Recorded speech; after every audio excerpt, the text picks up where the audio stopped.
After a tough loss to division rival Lake Orion last week, the Wolves return with a fresh mindset for the final home game of the season. Tonight, on this Friday the 13th, Clarkston welcomes back a 112-year-old tradition and a team for the first time in program history. Good evening, everybody, and welcome inside the broadcast booth atop Clarkston High School.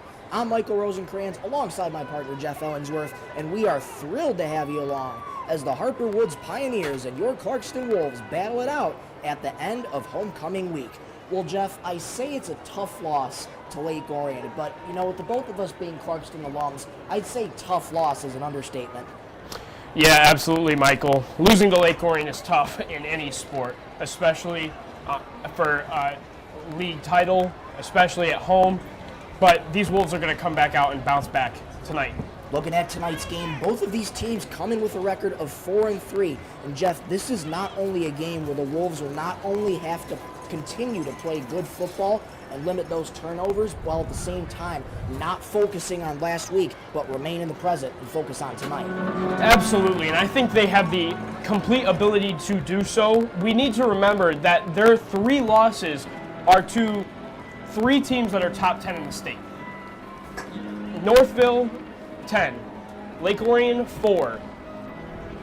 And Southfield somewhere in the mix along with Lake Orion. These three teams are great teams that we have played. Clarkston is going to put their head down and come out and win this football game because they play good football against good teams, and they are prepared to do so tonight. As for Harper Woods, they're coming off of a shutout win over Farmington, 55-0. Quarterback Stephon Buford has been one of the playmakers for Harper Woods, but another one of those is U of M commit and the son of head coach Robert Oden. That's Jacob Oden. Yeah, and as we see the Clarkston Wolves come onto the field, we're going to have to recognize that Jacob Oden is a guy to watch for. We need to be prepared to guard him at wide receiver, and the quarterback, Brady Collins, needs to make sure that he keeps Jacob Oden in his eyesight whenever he's on offense. Coming into the sixth season with the Pioneers, Coach Oden knows what it takes to build up a winning program, as he has showed with Detroit East English Village, getting them to 5 playoff appearances in his 6-year tenure, going 46-20 with EEV. With playoffs 2 weeks away, the anticipation mounts, and so also do we anticipate tonight's homecoming game. We'll have kickoff for you coming up next on Independence Television. And the Wolves Band for Homecoming 2023, where tonight our Clarkston Wolves will take on the Pioneers of Harper Woods. The Michigan High School Athletic Association would like to remind you that it is all about respect and sportsmanship. So please respect your fellow spectators, respect your fellow athletes, respect the referees, respect the game. Remember that good sportsmanship begins with you, and good sports are winners. And now, ladies and gentlemen, in respect for our flag and for our nation, will you all please rise? Gentlemen, remove your caps or render the appropriate salute as the 100-member Clarkston High School Marching Band plays our national anthem.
And I welcome you, all of the alumni, to Homecoming 2023, especially the class of 1968. That is the year I arrived here in Clarkston, and I'm still here.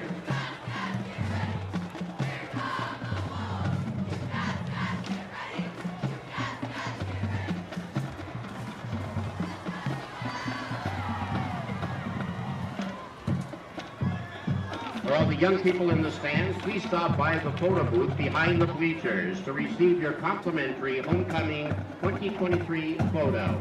You must be there before 8 p.m. It is sponsored by the Great rendition of the national anthem, as always, by the Clarkston High School Marching Band. And taking a look at Clarkston's section here, Jeff, it is absolutely phenomenal attendance. You couldn't have asked for a better turnout, especially on a special night like Homecoming.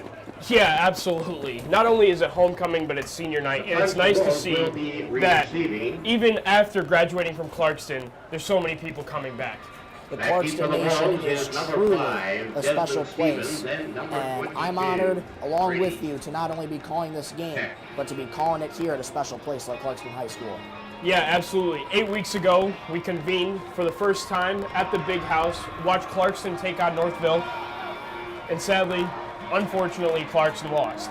Tonight, me and you, back again after 8 weeks, ready to watch some Friday Night Lights, and what could be better than this? Absolutely. On Fridays, we football, and we are ready for some football.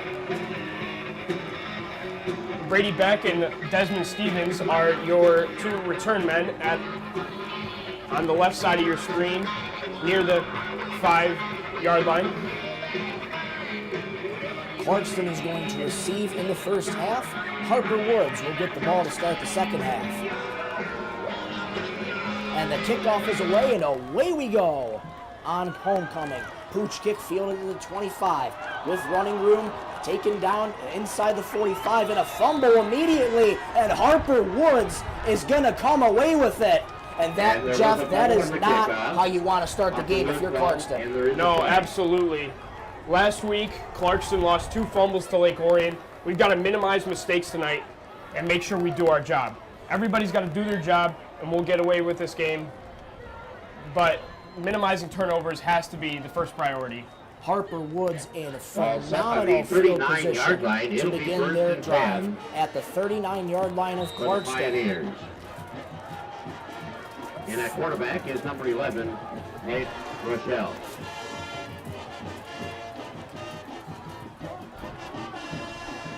Keep an eye on Colby Bailey in the backfield for Harper Woods. He had a massive game last week against Farmington.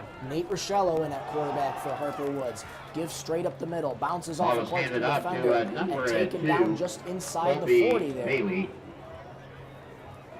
Making the spot was number and that was Colby Bailey, the junior running back for Harper Woods. Gain of 4 on that carry, brings up 2nd and 6. 2nd and 6. Nate Rochelle has Colby Bailey in a pistol formation. Trips at the top of your screen, 1 lone receiver near side. Rochelle takes the snap. Play action, fires a deep ball, wide open man, and that is broken up.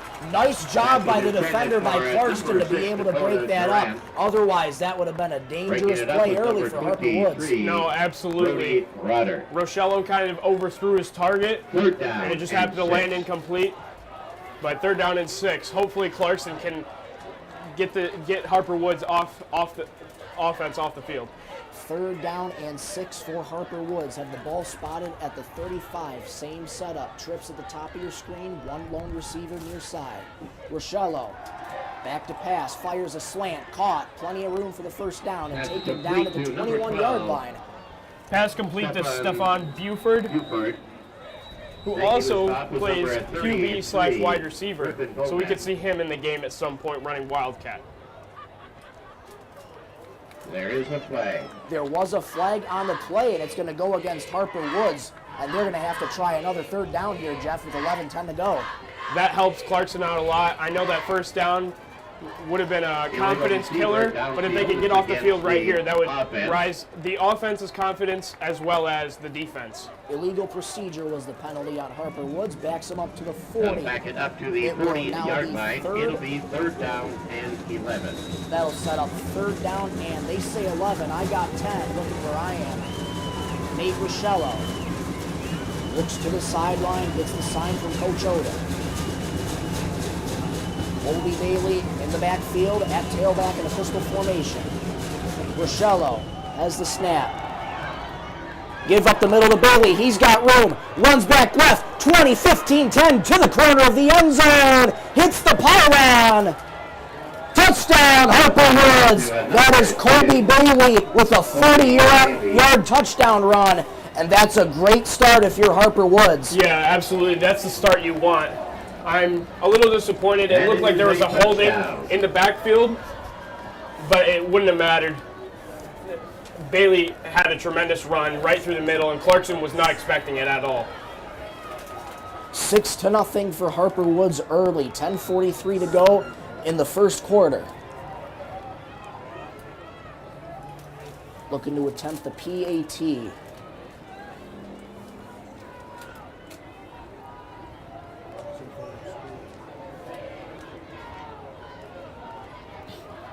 Snap good, spot down, kick is on the way, low kick, but nonetheless it is good.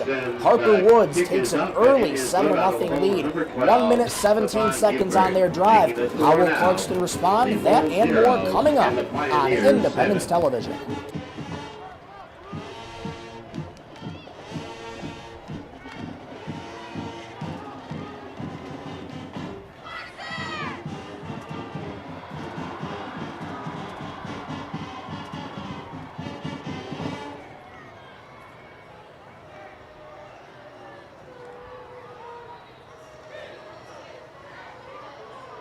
Fans, I want to remind you, you are watching this live right here, right now, on Independence Television on the Clarkston Community Schools YouTube channel. Not only that, we are also live on Comcast Channel 22. The replay of this game will remain up on YouTube at the conclusion of this event, or if you'd rather watch it on the big screen, you can do so on Comcast Channel 22. And if you have AT&T UVerse, channel number 99. We knew this game would be tough. It's time to battle back. We need a good score, maybe a long drive, wear out this defense. But nonetheless, I believe that Justin Pintar has got a way to make sure we complete this game how we want it. Pioneers set to kick it away again. Brady Beck and Desmond Stevens back deep. Another pooch kick. This one's fielded at about the 19. Taking up the field where he's tripped up just inside the 25. Taken down at about the 28. Jalen Wilkerson with the ball. Make sure that we hold on to the ball, and he got down. Let's see what Clarkston's offense has to offer tonight. First time seeing Clarkston's offense tonight after a 10-yard return by Jacob Wilkerson. 1st and 10 from Clarkston's own 29. 2 receivers at the top of your screen. 1 lone receiver down low on the near side. They motion Desmond Stevens into the slot. Returns. They give it to him as he gets to the near side, and he's going to get tackled out of bounds just inside the 35 to about the 34 or 35.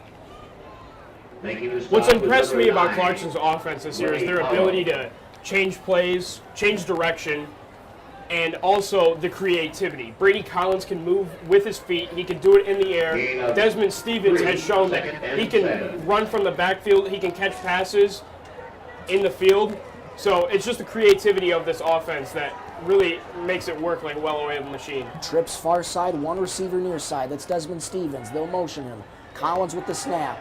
They're going to give it to Desmond Stevens. He gets to the edge on the far side, runs right, past the 35 and taken down at the 37. Gain of about 5 there is going to set up 3rd and short for Clarkston. 10:20 to go in the first quarter. 3rd down and 2.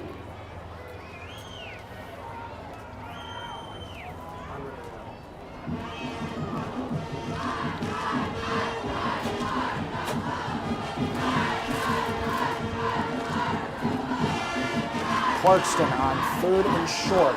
3rd and 2 from the 37. Just under 10 minutes to go in the first quarter. You've got trips to the bottom of your screen. Watch out for that. Collins from under center. Gets the snap. Hands off behind him. Plenty of room for the first down. And more as he gets inside the 45. Goes down to the 48. That's Griffin Bowman with the carry. Gain of 11. And that's a good start. And that's a good sign for Clarkston, giving Griffin Bowman some playing time. Yeah, absolutely. Getting the Bowman brothers the ball is the key to this offense as well. We've got Brody Cozen, Desmond Stevens, and the Bowman brothers all in the backfield that you could have. So getting everybody going is what makes this offense a real threat. 1st and 10 from the 47. Gain of 10 there for Griffin Bowman. Collins again from under center. Bowman in the backfield. Collins has the snap. Give up the middle to Bowman. And he's taken down just at about midfield. Gain of about 3 there is going to set up 2nd and 7 for Clarkston. Got another couple of yards because he rolled over a Harper Woods player, but we'll take it. 2nd down and 7. Official timeout.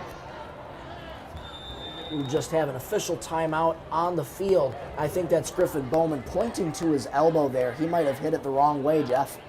Yeah, he might be bleeding a little bit, and that might be why the refs stopped the game. Obviously, trainer Shane is down there wrapping up his elbow, and he should be good to go for the next play. Collins from a shotgun. 2nd and 7 for Clarkston. Collins has the snap. Play action. Fires over the middle. Caught. Brody Cozen tripped up inside the 25. That's a great tackle by his defender there. And if he didn't make that tackle, Brody Cozen would have had all green grass, but a nice chunk play for Clarkston. I know Brody Cozen wanted that. He gets up a little shaken, but that was a fantastic play. Harper Woods called run, and Brady Collins said, not today. Threw it right over the middle to Brody Cozen, and Harper Woods just happened to get a tackle there. Brody Cozen at 6'6", 240 pounds. He is one built player, and he's going to be a thrill to watch at Indiana. Collins from under center. 1st and 10 from Harper Woods 23. 2 receivers near side, 1 far side. Collins, play action, back to pass, looking for any help, fires. And that pass is caught. Was he out of bounds? Yes, he was out of bounds. That was an interesting play, Jeff. It looked like he overthrew Brody Cozen, but I thought his receiver behind him got a great toe touch, but it's a close one to call. It appears that they called that a completed catch. It was a completed pass. Yeah, absolutely. I believe it was supposed to go short, but it happened to just fall into the receiver's hands. That was a complete pass. I beg your pardon, folks. Gain of 6 on that pass. 2nd and 4 from the 17. Collins from a shotgun. He's going to keep it himself. Tries to get to the 15, but he is bowled back by Harper Woods there. He might have gained 1 there. We'll see where they spot the ball. Harper Woods has to be ready for everything. Desmond Stevens can run the Wildcat. Brady Collins can throw the ball, and he's obviously proven it so far. So there's going to be some adjustments that Harper Woods needs to make because this offense is going to show them so many looks. 7:21 to go in the first quarter. 7-0 in favor of Harper Woods. 3rd and short for Clarkston as they're in the red zone, looking to capitalize on the opportunity here. Trips at the top of your screen. 1 lone receiver on the near side. Collins again from under center. Bowman in the backfield. Collins takes the snap. Give up the middle to Bowman, and he's going to get the first down. And look out, a shove behind the play. But nothing will come of that. Rather, that is Lucas Bowman, number 15. And there's the other half of the Bowman brothers getting the ball in play. Yeah, and he just dove across that first down marker. That was real good awareness of where he needed to be. It looked like he was going to be stopped at the line of scrimmage, but he dove just across to make sure he got there. Ball spotted at the 12. 6:36 to go. 1st and 10 for Clarkston. 2 in the backfield for Collins. They motion Desmond Stevens to the slot. Collins has the snap. looking his way, fires to the end zone, caught, touchdown, Clarkston. Desmond Stevens with the 12-yard touchdown reception, and just like that, back and forth we go, and Clarkston's going to have a chance to tie this game early. Who else but Desmond? That's exactly what we needed. Pretty long drive, longer than Harper Woods, obviously. Wear down that defense, show them a ton of different looks. Brady Collins looks great passing the ball. That's a drive of 4 minutes, 20 seconds by Clarkston as they're going to go on to attempt the PAT here. 6:23 to go, 7-6 Harper Woods, but what a great response from Clarkston.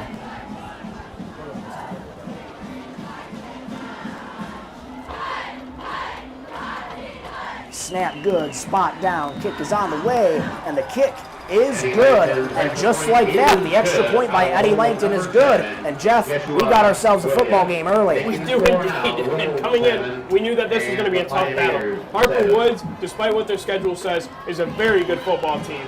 Clarkston, also a very good football team. These teams have played some of the best teams in the state, and now it's time to see who's there. Two Titans battling it out on homecoming. Harper Woods will get the chance to respond on offense. We'll step aside for now. You're watching Independence Television.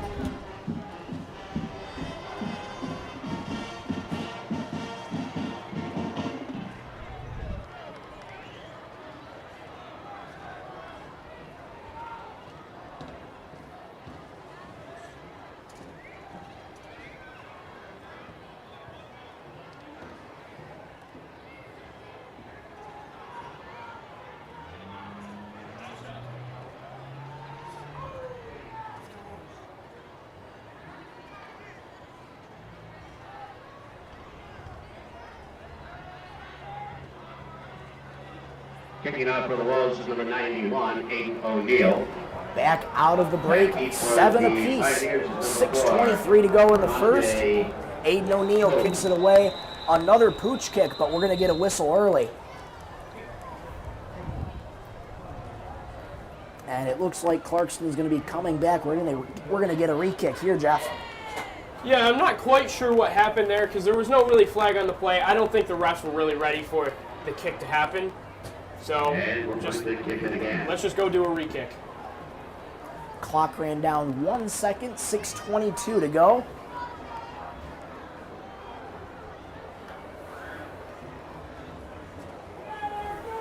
Harper Woods' return man is very dangerous. So I can understand why Clarkston is keeping the ball away from him. He had a big kick return last week. Aiden O'Neill set to kick it away for Clarkston. Pooch kick again. This one's going to be fielded from inside the 35. Wide open lane with green grass over midfield of the 40 and tackled down inside the 30. The pooch kick paid off for Harper Woods as that's another great kickoff return by the special teams. That's obviously not what you want to do. It appeared that Clarkston wasn't really tracking the ball and tried to block out their guy, not looking for the ball or where it was going to be received, and a hole just opened up for Harper Woods right there. Harper Woods again for their second consecutive drive is going to get excellent field position at Clarkston's 29-yard line. This is something we'll have to watch out for, Jeff, because these pooch kicks for Clarkston are not working so far. No, not recently. I'm a little bit worried about the player down on the field. We cannot identify the number right now, but we hope that he is all right. In on the chain gang today is Dave Garber, Arthur Collier, Rick Butterfield, Joe Foltz, and Renee Weaver-Wright.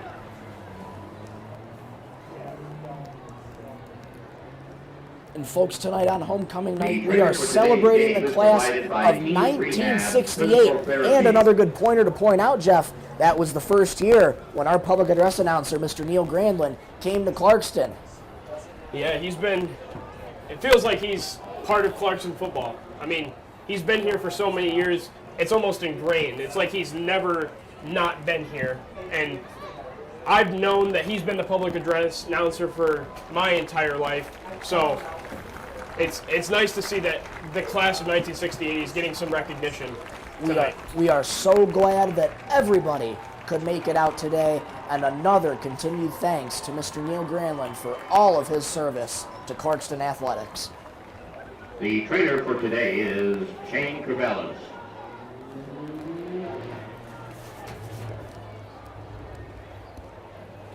Back out of the officials' timeout after attending Clarkston's injured player.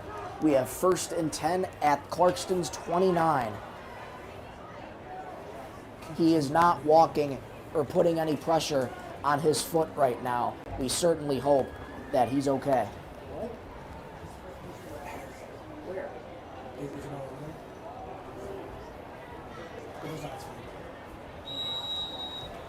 6:16 to go. 1st and 10 at the 29 for Harper Woods. Rochello eyes the sideline, looking for the play call from Coach Oden. Colby Bailey in the backfield in the pistol formation. Rochello give up the middle to Bailey. Bounces off a Clarkston defender where he's met by Clarkston and taken down at the 30. He might have lost one there. We'll see where they spot the ball, but that's a good job by Clarkston's defense. Clarkston was definitely ready for that one. I think they're going to be adjusting. They know that Harper Woods is more likely to run the football, but they got to keep their eye open for either option. No gain on that play. 2nd and 10 again from the 29. 5:45 to go in the first quarter. 7-7 ball game. Rochello takes the snap. Give up the middle to Bailey. Plenty of room on the left side for the first down, and gets taken out of bounds inside the 20-yard line. And that's another great run from Colby Bailey. We will await word on the flag. There is a flag on the play. It looks like it'll be a holding. It appears to be so, yep, a holding. So 10 yards back, it'll be 2nd and 20, I believe.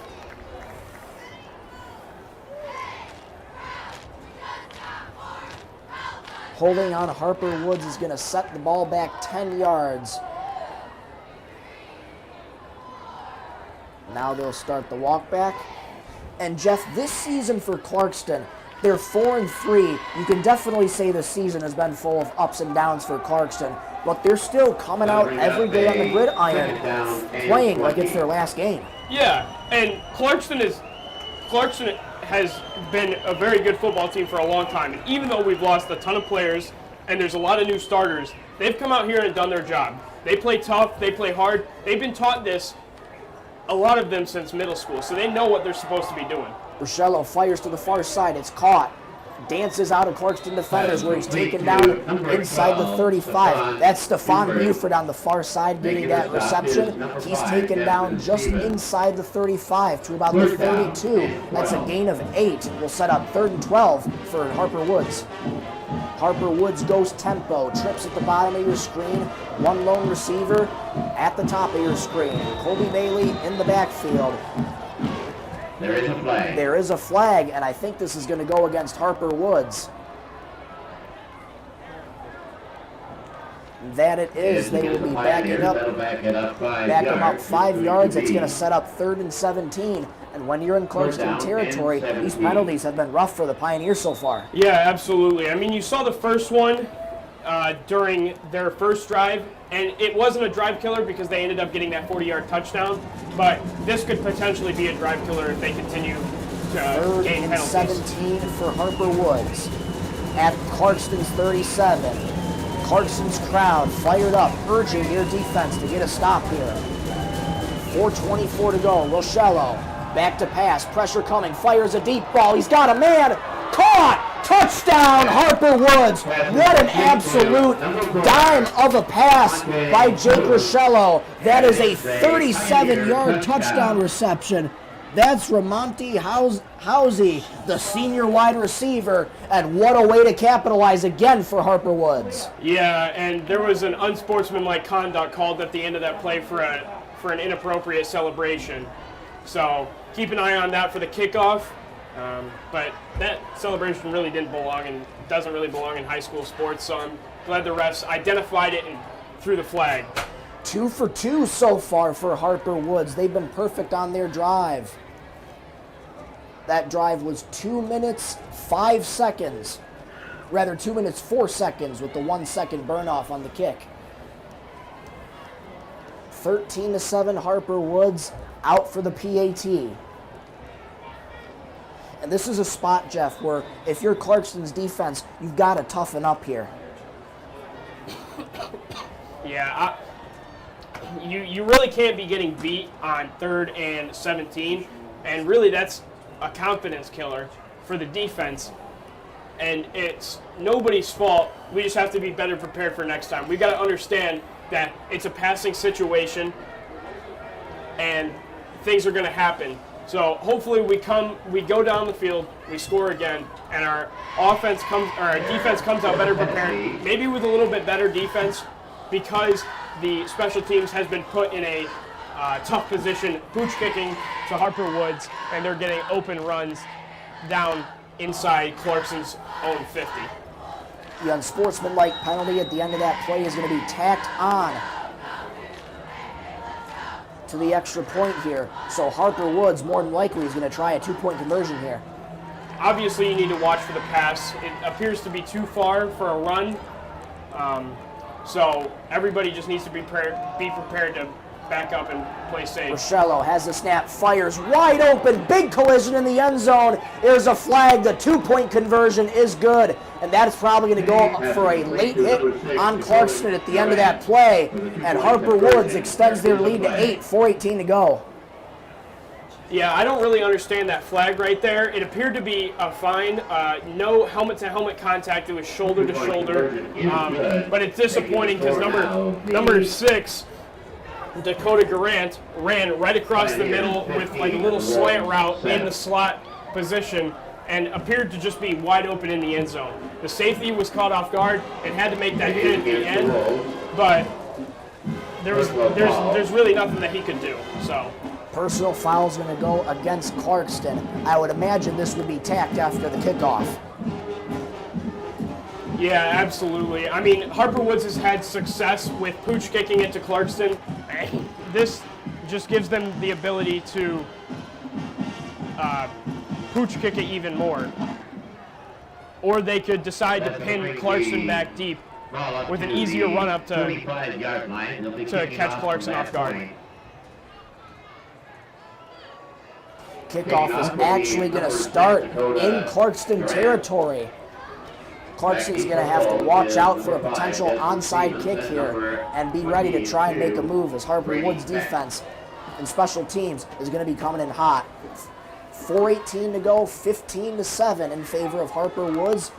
Michael Rosencrans and Jeff Ellingsworth, we are so glad that you chose to spend your Friday evening with us here on homecoming night for Clarkston. Yeah, Clarkston needs to be ready for anything right here. Just get the ball in your possession and fall. Line drive kick fielded from the 5. Desmond Stevens tries to get to the edge, and he gets taken out of bounds just at about the 12. Return of about 7 there, and Clarkston's going to have a first down set up deep in their own territory. I'm not sure why the ref didn't throw a flag right there. That was an obvious face mask. Tore Desmond out of bounds with the face mask. So the ref was right there to call it, but from up here it looked like his head was being pulled down as he was being pushed out of bounds. That sets the ball on the 18-yard line. We're going to be first and 10 for the Wolves. Rather, that spots the ball at the 18-yard line rather than the 12. 4:13 to go, 15-7. Harper Woods, first and 10 for Clarkston. Brady Collins with the snap, pitch ahead of him. Tries to make a move. Harper Woods coming. He's still dancing out of it and gets taken down just probably at about the 19. Lucas Bowman had a tough time with the run there. He might have gained 1. We'll see where they spot the ball. Yeah, some extracurriculars in the back of the play by Brady backing somebody from Harper Woods. Hopefully we can keep some unnecessary roughness penalties out of the game. I'd like to see a clean game. It's been pretty clean so far, but I don't want to see any fighting on homecoming night. Absolutely not. 2nd and 9 from the 19 after the gain of 1 by Lucas Bowman. Brady Collins motions Desmond Stevens to the slot.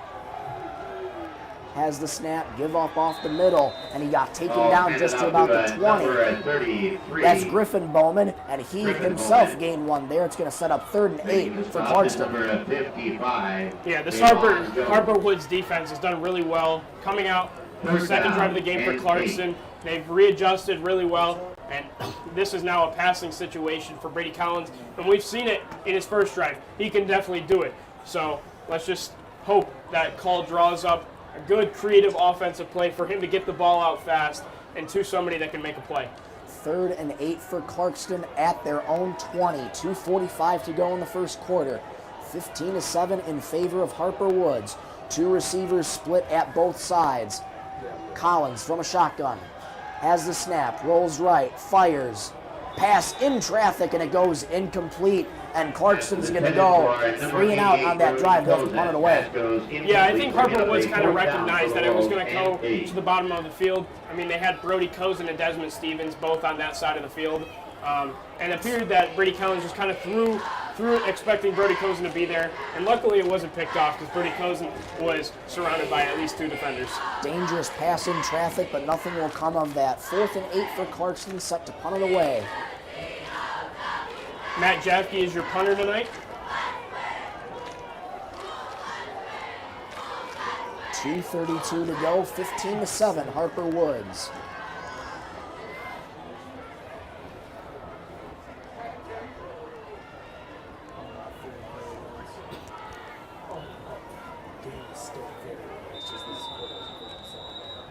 And we're going to get a whistle on the play, and it's going to be a delay of game on Clarkston.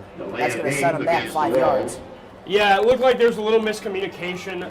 Rio Westland came running in with only a couple seconds left on the play clock, left the special teams a little confused. So hopefully Matt Jafke still has a great punt. We would love to pin Harper Woods back as far as possible. High snap for Matt Jafke. Kick is away.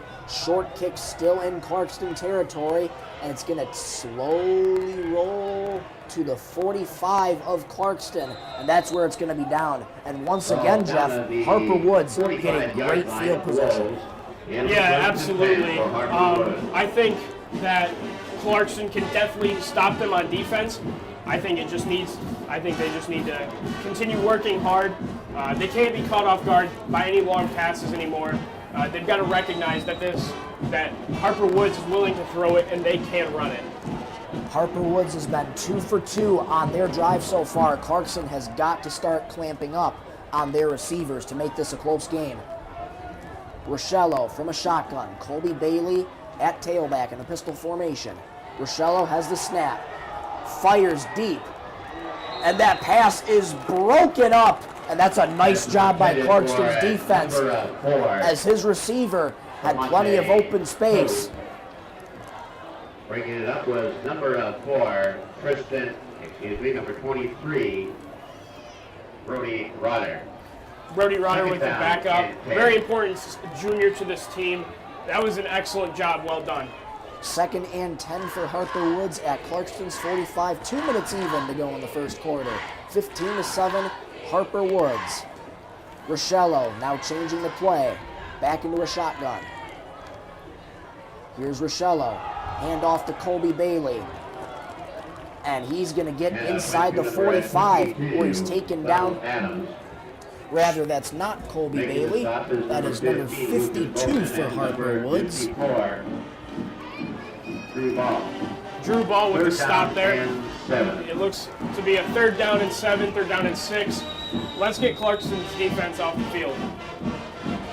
Harper Woods getting ready to go tempo. We get a whistle on the play. There's another official's timeout. Nothing will come of that. 3rd and 7 for Harper Woods. This is a big 3rd down here if you're Clarkston's defense, Jeff. Yeah, Clarkston's defense communicating right now, making sure that everybody knows the play. Harper Woods is also looking at the sideline, making sure that they have what they need to be successful. Rochello is changing the play. Oh, delay of game. And we're going to get a whistle on the play, and it's going to be a delay of game on Harper Woods. And if you're Clarkston, this is where you got to capitalize now, especially that Harper Woods has a little more ground to make up. Yeah, absolutely. I mean, for the last 2 drives, we've seen Harper Woods get multiple penalties, but they've been able to capitalize. We need to stop them here, get the ball back, and go down and score. Harper Woods' kicker after their PAT on their first drive didn't look super confident, so I wouldn't be expecting any field goals. Harper Woods is either going to go for it on 4th down, or they're going to punt it from inside their own 30 or 40-yard line. As Harper Woods takes a timeout, we'll step aside really quickly for now. You're watching Independence Television.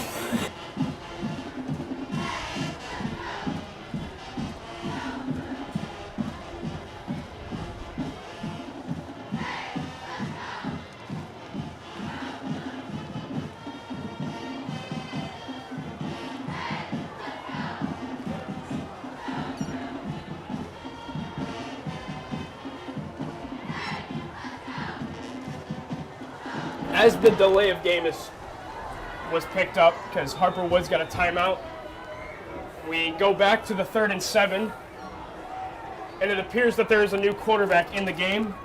It is number 12, Stephon Buford, the wide receiver / quarterback. They may be running a wildcat formation, or he may be playing quarterback. 3rd and 7 for Harper Woods, 1:05 to go in the first quarter. Stephon Buford has the snap. Give it to his running back, and there's going to be a flag on the play. We'll await word on the flag. But this is another one, Jeff, where this might be coming back as the run by Colby Bailey goes for a few. Yeah, absolutely. This could be problematic. Making the stop on the road is number 28. For the idea that, I mean, you give Harper Woods another opportunity to get the first down, but you also make it 4th and 3, and Harper Woods may not punt it. They may choose to go for it on 4th down. Against the Pioneers. So obviously Pintar has made the decision. They're going to back up Harper Woods another 10 yards. So I say DBs stay by where the first down marker is. Safeties watch out for things over the middle. We've got to stop Harper Woods before they get to that first down and hopefully make them punt the ball away. 3rd down and 17 now. Rochello is back in the game at quarterback. Interesting formation as you look at both the near and the far sides. Yeah, they're running a stacked formation. DBs are getting up close. Rochello from a gun. 3rd and long for Harper Woods. Back to pass. Pressure coming. Fires over the middle. Caught. Colby Bailey gets past midfield. Plenty of room for the first down and taken down inside the 30. And that's enough for a first down for Harper Woods. And for Clarkston, that is a tough first down to give up, especially backed up that far. That's a crushing blow. We have just not been able to stop Bailey. That was a tricky screen play, and it worked out in Harper Woods' favor. Clarkston just wasn't ready for it.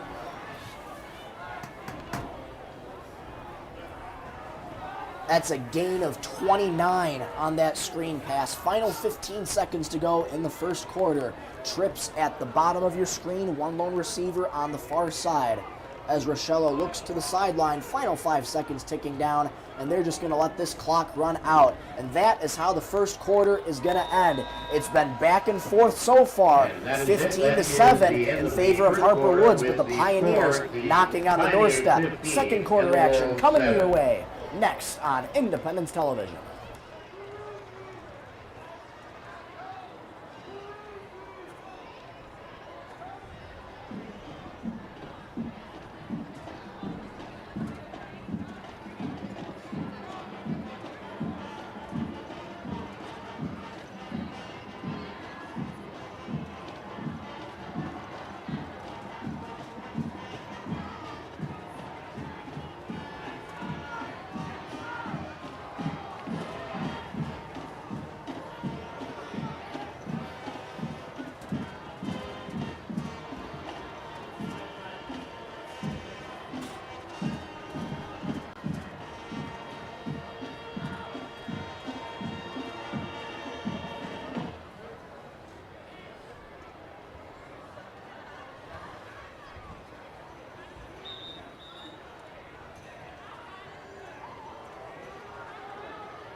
And welcome back for the start of the second quarter. 15-7 Harper Woods Harper Woods knocking on the doorstep as they get closer to the red zone. 1st and 10 from Clarkston's 27. And they're running a stack formation again at the top of your screen, Jeff, with 2 backs for Rochello.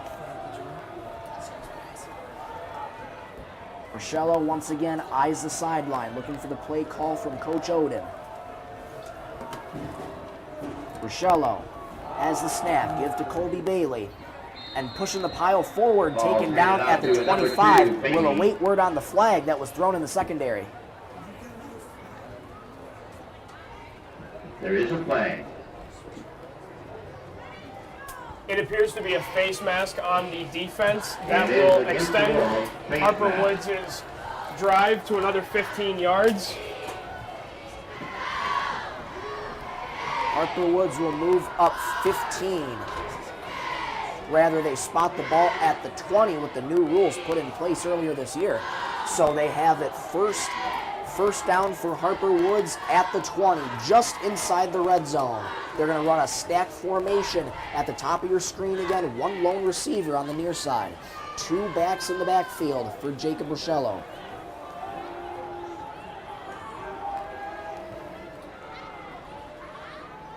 Rather, Nate Rochello, I beg your pardon.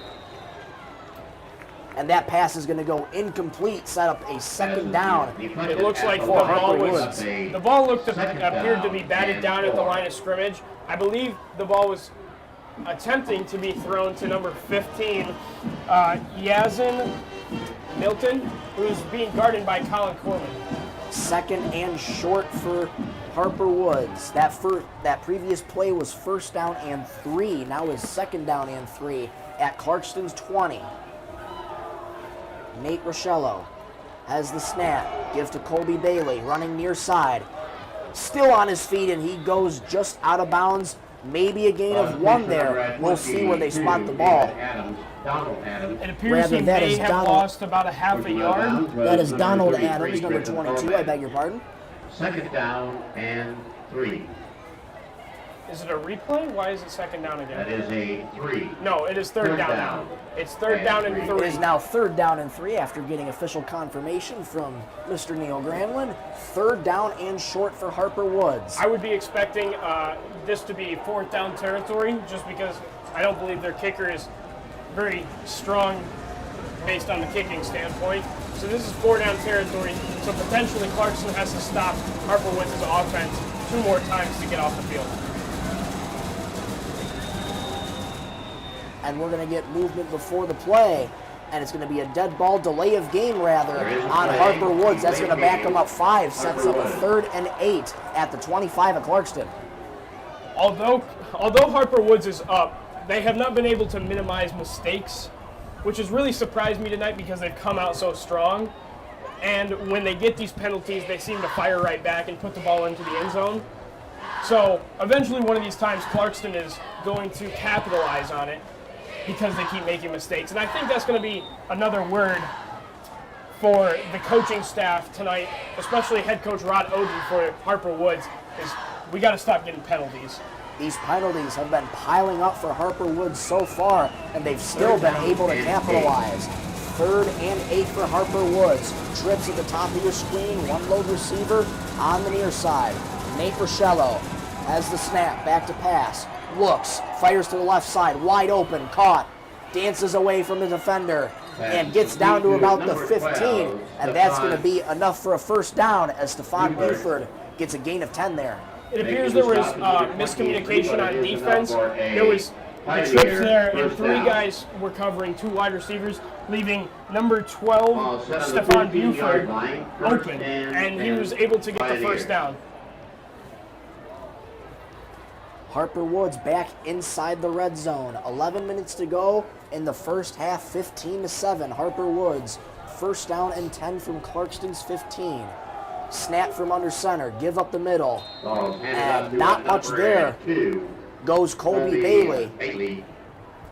Making the stop. Stephon Buford was under center there, and then there were three Harper Woods players in the backfield. Very interesting formation. It didn't appear to go for very much. Clarkston was ready for it. They knew that it was some form of running play, so kudos to them. Under 10.5 to go after the gain of 1. Harper Woods goes tempo. Colby Bailey again runs to the far side and is taken down inside the 15. We'll await word as another flag is thrown on the field. Harper Woods is playing really aggressive, and it appears that there is going to be another flag on the Pioneers. Holding is the call, and it looked like the same formation as the play previous to that one. Buford under center with 3 men in the back, hands it off, and they tried to charge forward on the left side. Clarkston was ready for it, though.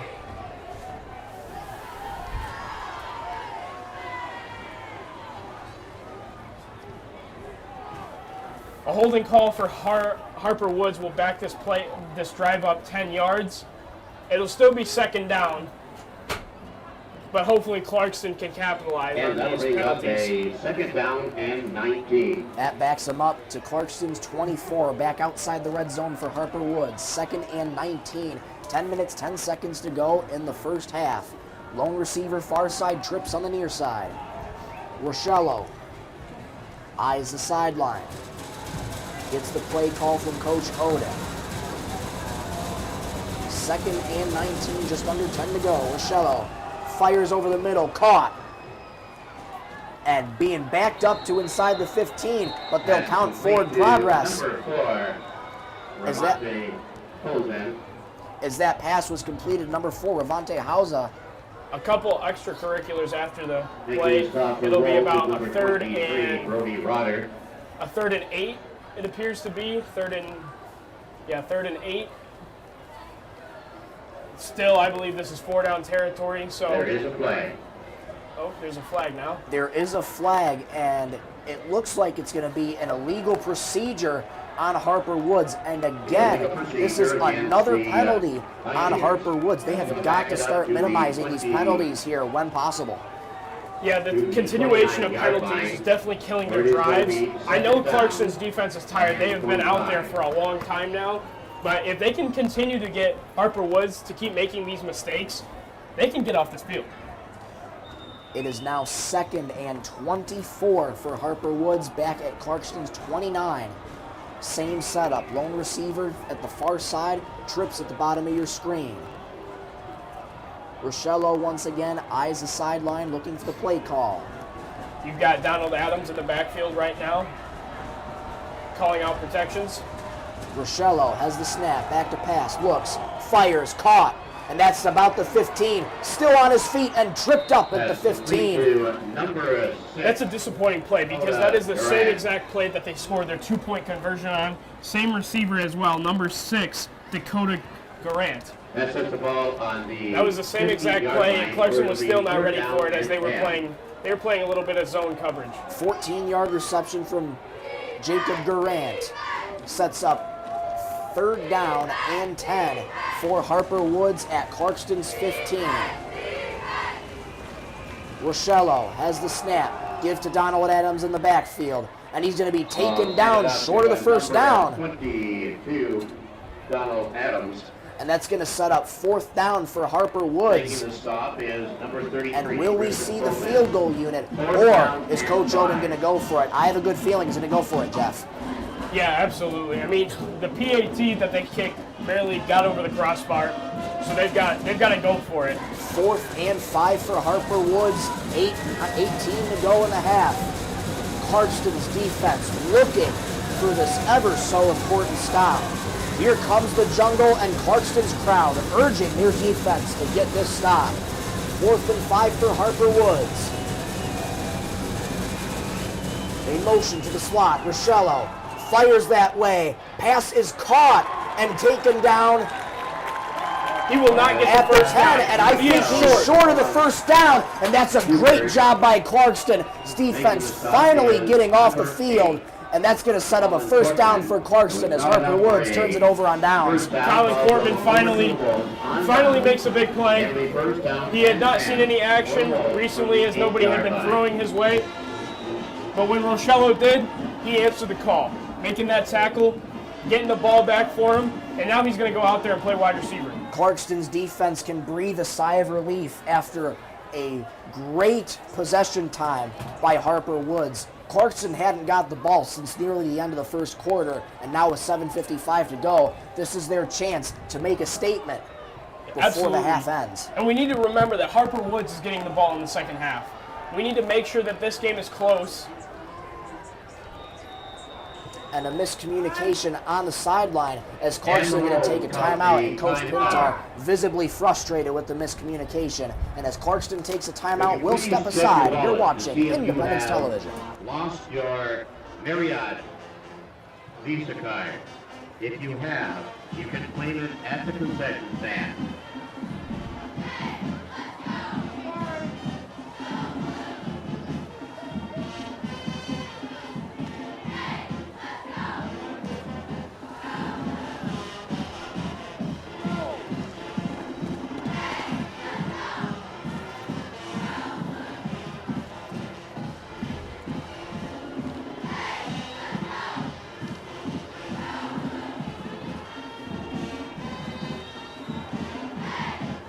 As we reconvene for a Clarkston 1st and 10 from their own 13, we identify Desmond Stevens 1st and 10 on the bottom of your screen. 1st and 10 from the 8 of Clarkston. Collins from under center, hands off up the middle, and gain of about 9, and behind the play as a defender and Desmond Stevens, Harper Woods gets tied up. Griffin Bowman goes for 1 yard on that play. 2nd and 9 coming up for Clarkston. Brady Collins looking for the play call before he goes and tells it to his team. We need the Bowman brothers to get going. We need that offensive line to get a little push.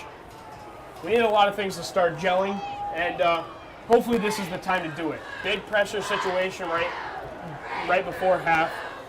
It takes them a long time to get down the field, so they've got to start their scoring opportunities right now. Collins has the snap, give up the middle, and is met by Harper Woods as he's taken down inside the 10. That's Griffin Bowman. Gain of 1 again, sets up 3rd and 8. Great job by Harper Woods defense, bringing pressure. Yeah, absolutely. And you look at Harper Woods' offense, and they've continually got flags throughout their 3 drives that they've had.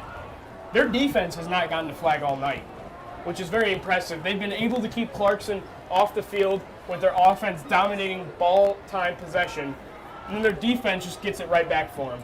This is going to be a passing play for Clarkston. We've got to get it to somebody that's open, and we can't expect Brady Kozer or Desmond Stevens to make the play every time. Empty backfield for Brady Collins. Trips at the top of your screen, 2 receivers.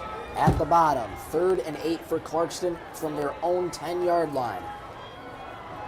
Collins back to pass, rolls right, fires up a floater, well overthrown of his intended receiver, and Clarkston's going to have to punt it away as Harper Woods brought a blitz. Yeah, a massive all-out blitz, left just enough defensive backs to cover all the wide receivers that were out there, but even the linebackers were sent in to try and get to Brady Collins. Just kind of floated the ball a little too high for Desmond Stevens, and we're going to have to punt it away again.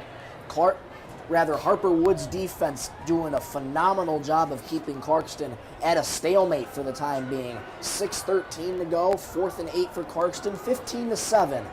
Harper Woods. Clarkston is going to punt it away, and we are going to get a timeout called by Harper Woods. With 6:13 to go, 15-7 Harper Woods. We'll step aside again. You're watching Independence Television. The Pioneers called a timeout.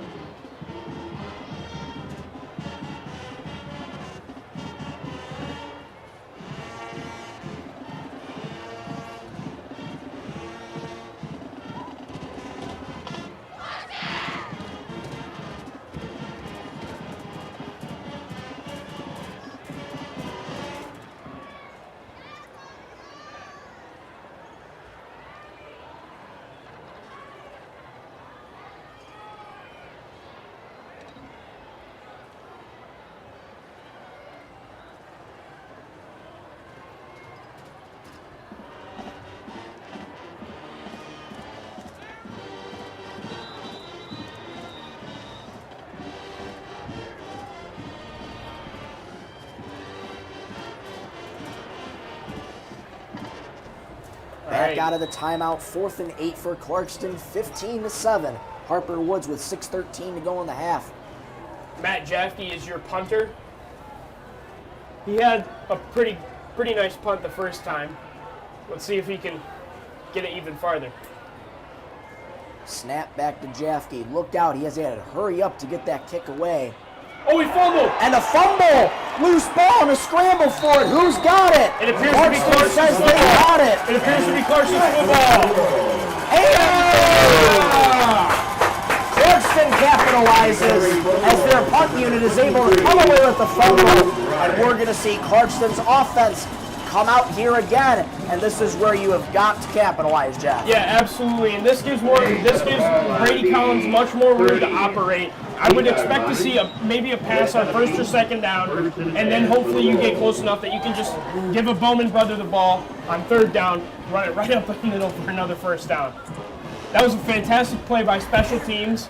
They've been struggling all night, and this might be a confidence riser for Clarkston's offense and their special teams. Trips at the bottom of your screen, one lone receiver at the top, empty backfield for Brady Collins. Has the snap. They're going to reverse it. Taken to the 40. And he gets taken down hard. Just at the 40. That is Ryan Rector getting the handoff. And he might have lost a couple there. That trick play gained only about 3 yards.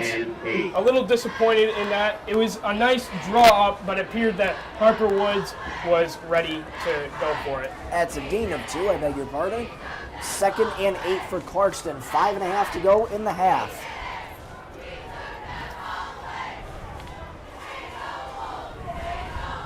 Brady Collins will take a snap from under center. 2 receivers near side, 1 far side. Here he is, Collins. Back to pass, looking, fires to the left side, well overthrown of Desmond Stevens. And while he had defenders on him, Brady Collins has got to settle down in the pocket there. Yeah, he was running away from Desmond Stevens and had to make a back shoulder throw.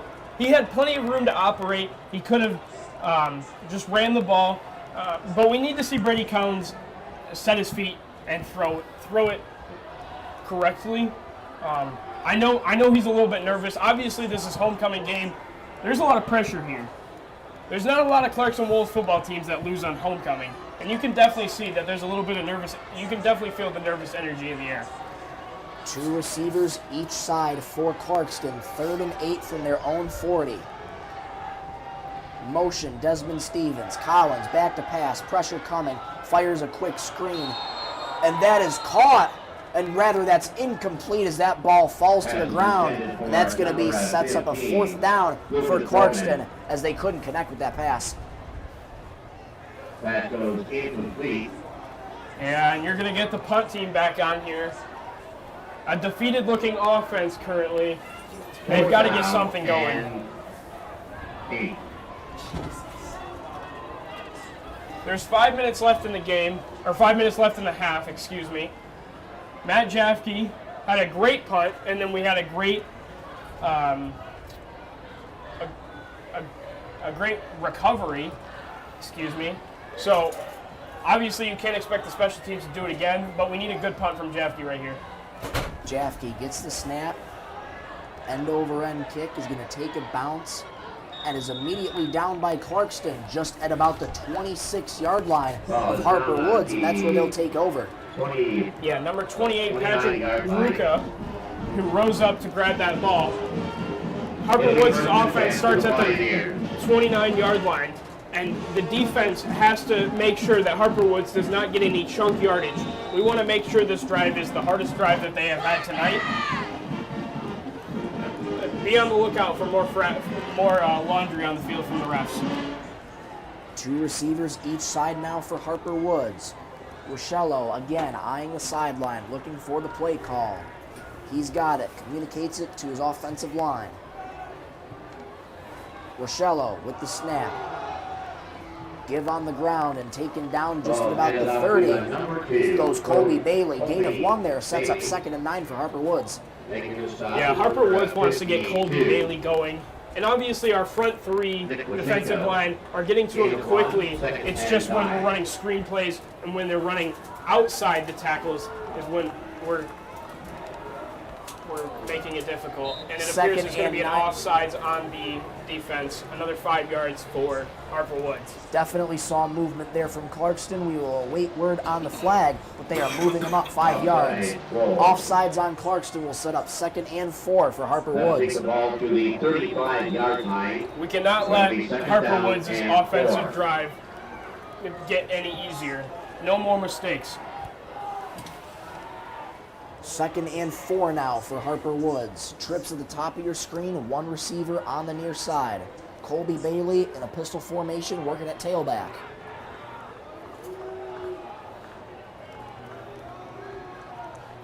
Four minutes to go in the half. Give on the ground to Colby Bailey as he tries to find room. And he's met by Clarkston there, just at about the 35-yard line. He's going to get about half a yard there. That was great by Clarkston's defense. It looked like there was going to be a hole opening up on the outside, and they just closed it real quick. The DBs came from the top of your screen, and the linebackers came from the bottom of your screen and just squeezed Bailey and eventually got the tackle on him. 3rd and 3 for Harper Woods. 3.5 to go in the half. 15-7 Pioneers. Rochelle appeared to be going hurry up, but has since slowed the game down.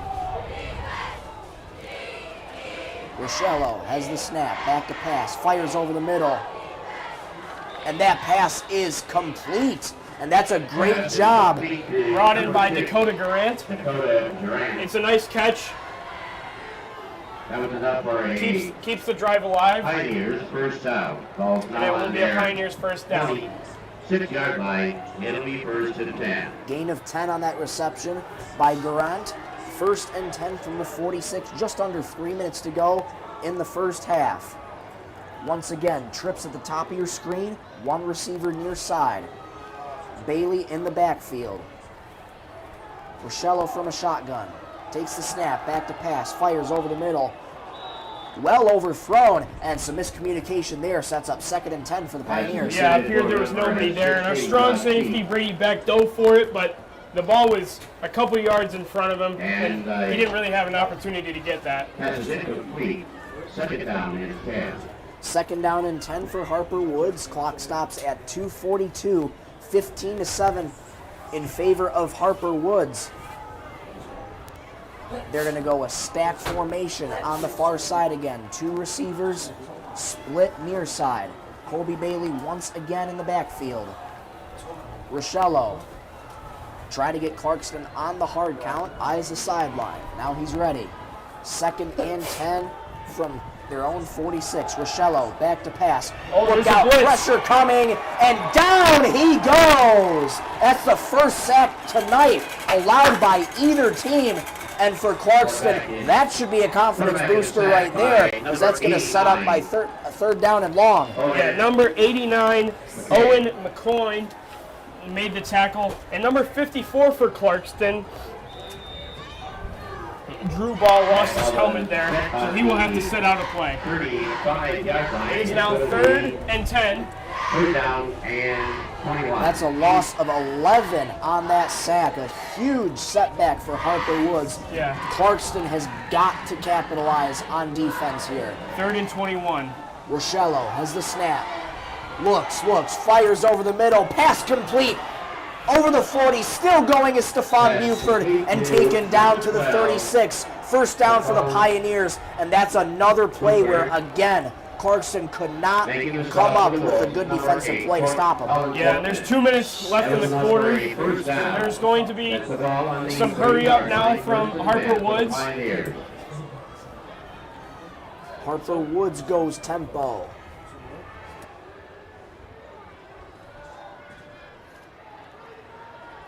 Trips at the top of your screen, 1 receiver near side. Rochelle back to pass, fires over the middle, incomplete as his intended receiver tried to dive for it, but too far ahead. Sets up 2nd and 10 from the 31. You know, it appears Clarkston's defense is playing a couple yards off the receiver after they come off the line.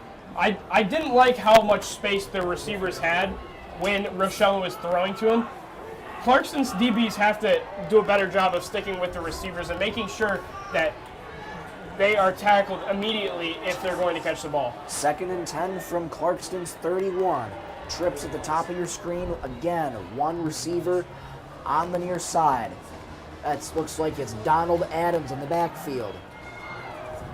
You've got 1 minute and 41 seconds in the quarter. Rosello gives up to Donald Adams as he's going to get past the 25, taken down to about the 22. We're going to await word on the flag, but this could be coming back, Jeff. Yeah, it looks like a holding by number 54. Number 54, Justin Johnson. And Clarkston's number 54, Drew Ball, looks like he got the best of him.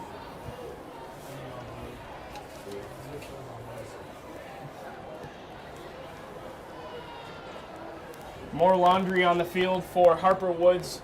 Harper Woods' offense is not a surprise, and backing them up even more with 1 minute and 34 seconds left in the game in the half is exactly what Clarkston needs. We cannot let them score before halftime because they're going to get the ball after the half. 2nd and 20 from the 41. Donald Adams in the backfield. They go same setup. Trips at the top, one receiver on the near side. 1:34 to go in the half. Rosello back to pass. Looks, fires, caught, and taken down hard. Just at about the 35. Des Stevens with the tackle there. Rips him right after he catches the ball, and that is exactly what Clarkston's DBs need to do. There can never be a run after catch. There has to be a tackle immediately after they've caught the ball. Gain of 8 on that reception, sets up 3rd and 12. Rosello back to pass, fires, caught.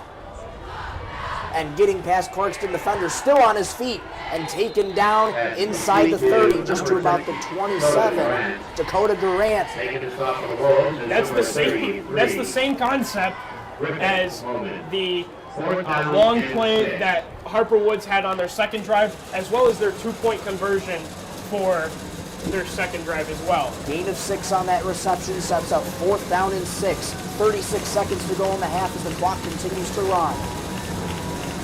Rosello with 30 seconds to go in the half. Takes the snap, back to pass, looks, he gets out of pressure.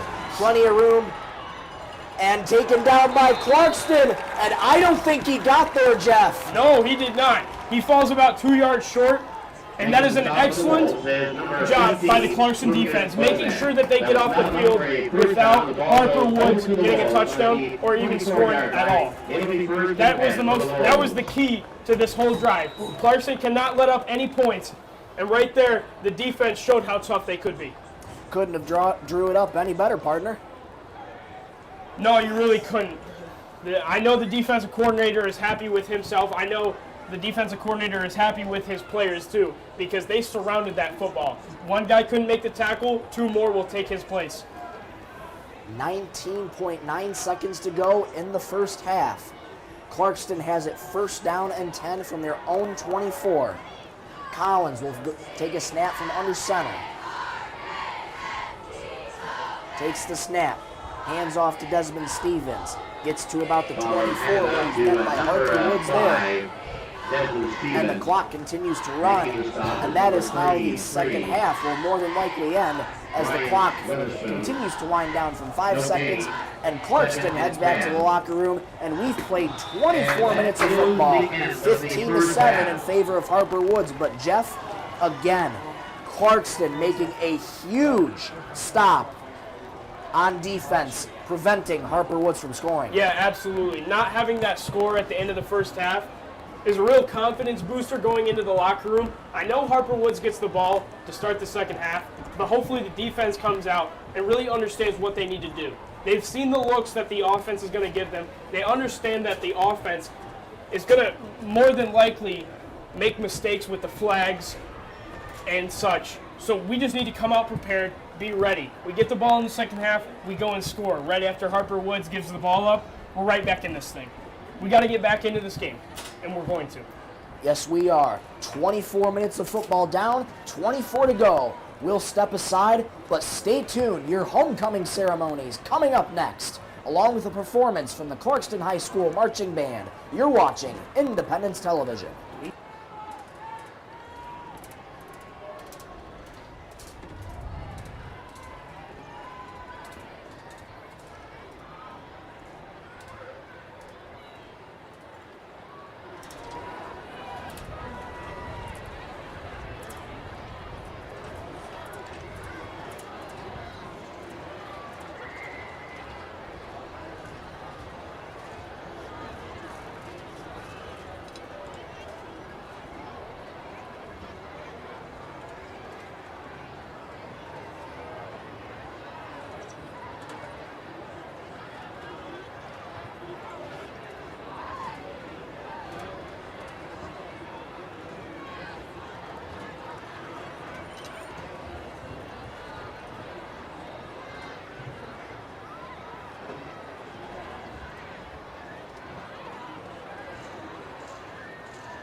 Please welcome to the field the Clarkston High School Marching Band. Their chosen panels, Scheherazade. Clarkston High School is proud to present in performance drum majors Kyle Lord and Dane White and the Clarkston High School Marching Band.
the 100-member Clarkston High School Marching Band.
Welcome to the field, the Clarkston High School varsity band team, accompanied by the Clarkston Band Prep Team Varsity.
Let's welcome to the field the varsity cheer team.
And now it's time to welcome Clarkston High School's 2023 homecoming court.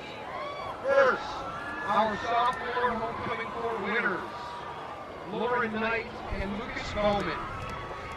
Lauren plays softball, loves going to football games, spending time with her friends, and loves her dog Bailey. Lucas enjoys playing football, hanging out with his friends, and going out to eat. Ladies and gentlemen, our sophomore homecoming court winners, Lauren Knight and Lucas Bowman.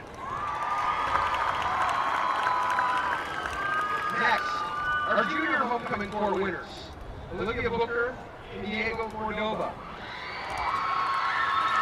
Olivia loves to swim, she loves to run, and collect vinyls. Diego loves to play soccer, golf, and also collect vinyls. Diego even surprised his girlfriend tonight by being here. Ladies and gentlemen, our junior homecoming court winners, Olivia Booker and Diego Cordova.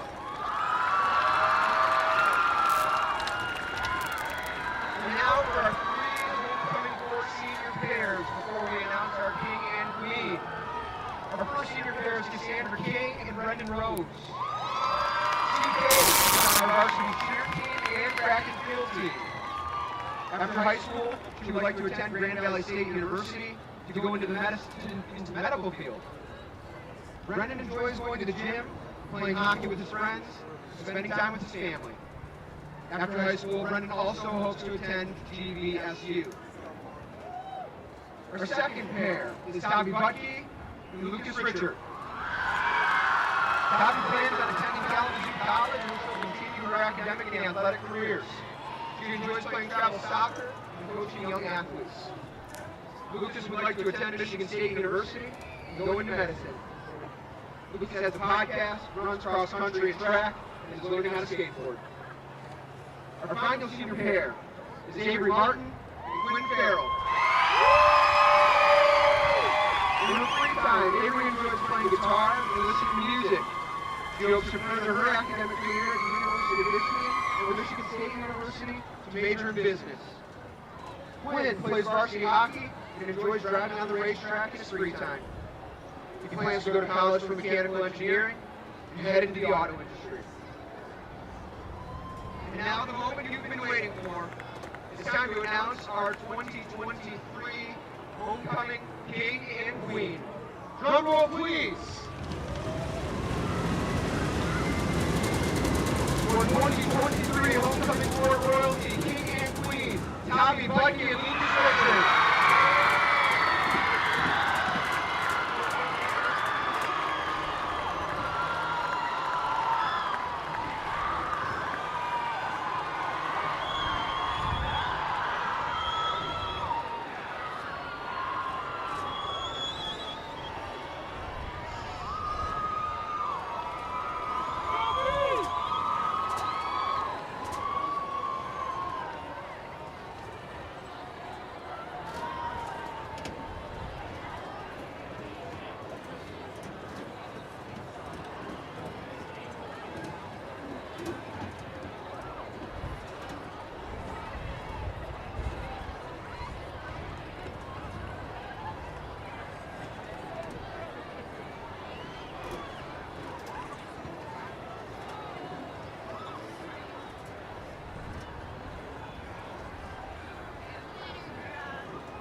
second thing is operated by our Clarkston Athletic Boosters, featuring those delicious regular jumbo hot dogs, hamburgers, cheese hot dogs, baseball water, any all types of pretzels, and as always, the best popcorn in Oakland County. Be sure to visit the concession stand during these mini breaks. I'd also like to remind you of the Standard and Company Cafe, which is owned by Clarkston residents and veterans. They do feature the full Power Punch smoothie tonight. They're partnering with Dessert Oasis Coffee, and they are located inside Great Lakes Athletic Club. It is open to the public for daily specials. They are holding a contest of Food Smackdown between Clarkston, Lake Orion, and Oxford. The school will get 10% of the smoothie proceeds with a matching donation of up to $500 from the owners of Standard and Company Cafe. Stop in and get a food. They're located near the old concession stand or the Great Brick Building on the visitor side on the home side of the field.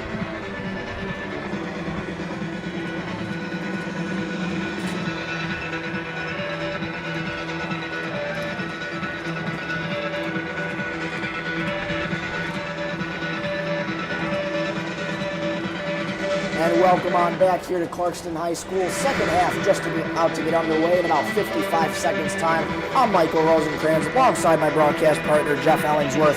Jeff, we've seen a lot. So far we've seen 2 for 2 for Harper Woods as to how they started their drives. But ever since that, it's been a defensive game. Both of these teams have been keeping each other at a stalemate. But again, if you're Clarkston, a big discussion in your locker room had to be your offense. Yeah, and I think you could see it coming in. Both of these teams' big stats are rushing yards. They continue to pound the ball inside, outside, getting mass rushing yards with different looks on offense. And I think they came into this week knowing that both teams is going to try and run the football effectively, and their defense has been well prepared for that. Unfortunately for Clarkston, Harper Woods does have Jacob Oden and many other offensive threats that allow their quarterback, Rochello, to get the ball out fast and complete them for mass gains. Clarkston hasn't been so lucky with their offensive passing game. Hopefully in the second half they get it started. But both of these teams' defense is prepared for what these offenses are really good at, and now it's just who's going to make the right adjustments to win this game. Absolutely. Taking a look at Clarkston, their defense has struggled, especially on the chunk plays. What do you think the message was in the locker room there? I think it's everybody's got to do your job. Make sure that you're sticking with your guy. Stick with your man. Do your job. And then you've also got to remember that these guys are young. These are high school kids. They came into this game a little nervous. Obviously, many of these guys have never been started before. It's a sellout crowd on the Clarkston side. It's homecoming night. There's a lot of pressure here. It's their last home game of this regular season. So you can tell that they're nervous. But with everybody coming back out in the second half, Clarkston is at home, and that gives them the advantage. They're gonna cool down, and they're gonna start making the plays that they need to. The best defense is a good offense for both of these teams. It's just up to how both of them will respond after a low-scoring first half. We'll step aside one more time as the rain starts to fall here under the bright lights of Clarkston High School. Third quarter action coming up next on Independence Television.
Welcome back.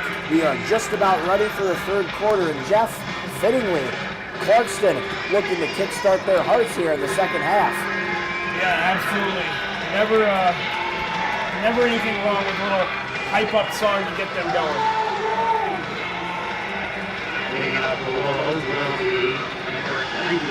Harper Woods will receive the second half. Aiden O'Neill set to kick it away from Clarkston. 15-7 Harper Woods. 24 minutes of football to go.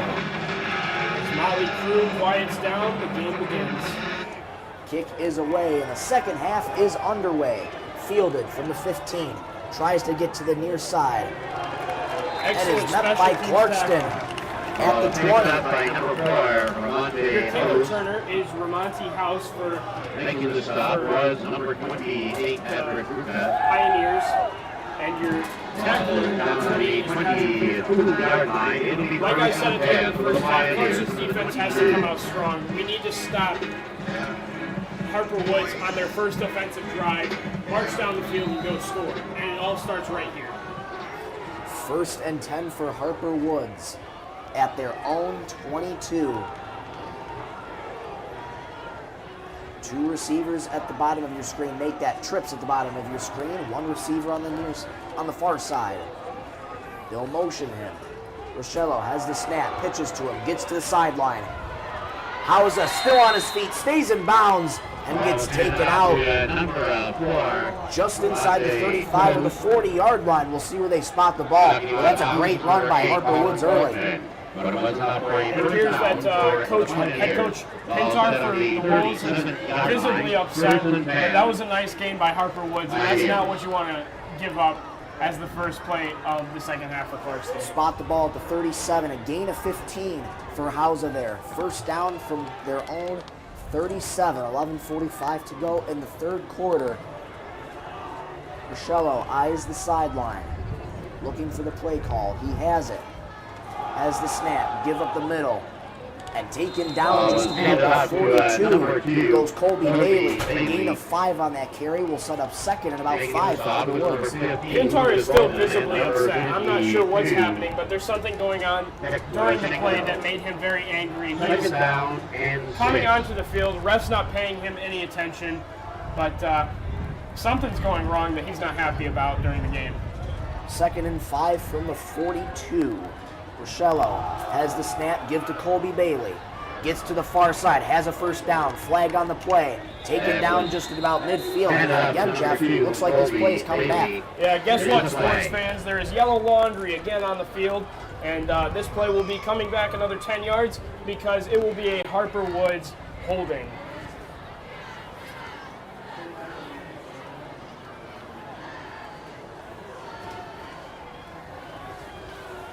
There's a personal foul against the Pioneers. Face mask. There's a face mask on the Pioneers. That's going to set them back a good chunk here. It's going to set up a second long for Harper Woods. Yeah, that should be another 15 yards, but I'm not sure about the new high school rules if that will be. Personal foul, face mask. Yes, it appears it will be a 15-yard penalty. 15 yards. And it will be Set second the ball at the and 20. 27-yard line. It's going to be second down. Jeff, I tell you what, there's been so many And flags, they're 21. going to have to go clean them at Action Laundromat down on Dixie Highway here. Yeah, you know what? You've seen in the first half there were so many penalties called, and it's not a surprise that that Harper Woods offense continues to get those penalty calls in the second half. 2nd and 20 now from Harper Woods' own 27 with 10:49 to go. Pressure coming from Rochello. Pass is caught past the 35. Goes Colby Bailey, and he's taken down at the 36. Gain of about 9 on that reception is going to set up a 3rd and about 11 for Harper Woods. Yeah, there were a couple people in on that play. There's number 54, Drew Hall was the main one. But that was a nice screen play by Harper Woods. I thought that pass might have gotten batted down. Harper Woods goes hurry up here. Now Rochello eyes the sideline. Stop up here and Harper Woods can pass the play. 3rd down and 11 for Harper Woods. Rochello has the snap, looks left, fires to the sideline. Beautiful. And the pass is broken up, incomplete, and Harper Woods is going to have to punt it away. Great job by Clarkston's defense. Yeah, absolutely. It appears that number 23, your man, Brody Rodder, broke up the pass. Another fantastic play by the young junior as he potentially helps Clarkston's defense get off the field. Fantastic job. Harper Woods set to punt it away. And the thing for Clarkston now, Jeff, how do you respond on offense? They've struggled all first half. And in order for this to be a close game, you got to have a feeling that Coach Pintar invigorated them to make something happen here in the second half. Yeah, we know what the offense needs to come out and do. They know what they need to come out and do. It's just if they have the willpower to do it. A lot of miscommunication, some refs timeouts for pants not being below the knee, so a little late to the punt. Kick is high, end over end kick. What a great kick. And it's going to go out of bounds inside the 10. And what a great kick by Harper Woods. That's going to set up first down for Clarkston deep in their own territory. Yeah, I know Desmond Stevens, our punt returner, was not expecting that ball to carry as much. I know that the wind is kind of blowing against him, so the ball has a little bit more carry. But that was a fantastic punt by number 12, Stephon Buford, who also plays quarterback and is a very good wide receiver. It is always special when you have such versatile players that can play all over the field, and Stephon Buford is definitely one of those for Harper Woods. First down and 10 for Clarkston, deep in their own territory at their own 8-yard line. 9:55 to go. Collins from under center has the snap. Handoff. Runs right. Cuts up the middle. And is taken down just near the 20. Goes Griffin Bowman. That was a fantastic run by Griffin Bowman, getting to the outside of the tackles.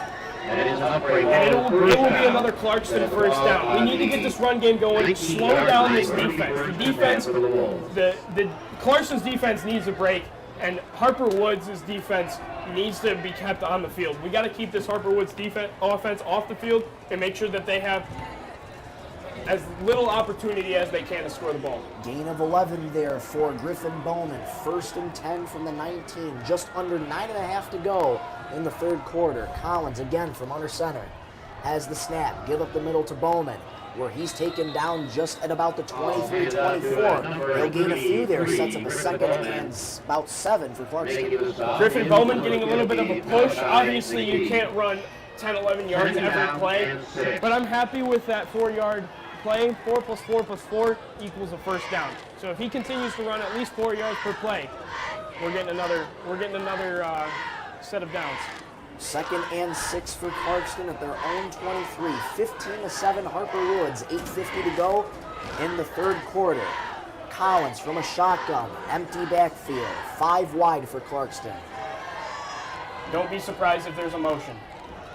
No motion. Collins has the snap. Pressure coming. Hit as he throws. Wide open man, but his receiver falls down. I think that's Desmond Stevens out there. And Jeff, you know he's going to want that one back. Absolutely. He just appeared to slip on the turf. And man, obviously he could have caught the ball if he fell, and he would have been down right there, making it a first down, but obviously not a touchdown. That slip up cost him a touchdown. And I know he's going to want that play back. But if we're getting open looks like that, I have no doubt that Clarkston is going to put the ball in the end zone if Brady Collins keeps making correct reads like that. Harper Woods getting a great break there on defense. 3rd and 6 for Clarkston. 8:34 to go in the third quarter. Collins from under center has the snap. Play action, back to pass. Throws incomplete as the pressure came in too quick, and Clarkston's going to have to punt it away again after another disappointing offensive drive. Yeah, it looks like the ball was headed toward Brody Collins, and Collins just had no opportunity to set his feet. Harper Woods had blitzed, and there was a man right in Collins' face, so he had to just get rid of the ball. And that's a drive killer, and we don't want to punt the ball away. But we also got to take care of the football, and that was a good decision not to force a pass downfield. 4th and 6 for Clarkston. Just under 8.5 to go, 8:28 to go in the third quarter. Matt Jafke set to punt it away for Clarkston. Kick is high. Doesn't go too far at all. It's going to roll to right about Clarkston's logo, and it's going to be down right at the 48 as Harper Woods takes over on offense. Will step aside for now. 15-7, 8:18 to go. You're watching Independence Television.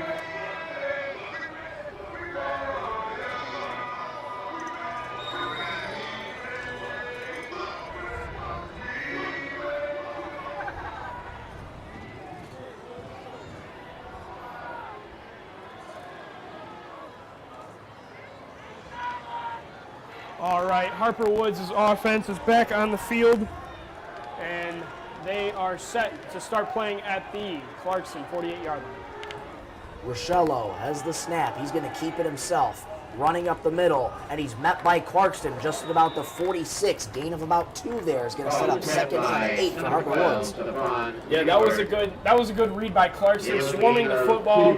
Obviously, it was a read option play, and Rochello decided to keep it. So good that Clarkston didn't get caught off guard there. Rather, that's Stefan Buford out there on the quarterback keeper. In for Rochello as he gets a rest. Buford has the snap. He'll try another quarterback keeper. Dances his way past defenders for the first down and gets taken down just inside the 40 to about the 36. That's going to be a gain of about 10. First down, Harper Woods. Buford is still out there playing QB. I wonder what's happened to Rochello. Maybe they just want to go wildcat for this drive, but it appears to be working. 2 receivers each side for Harper Woods. Stefan Buford eyes the sideline, looking for the play call from Coach Oden.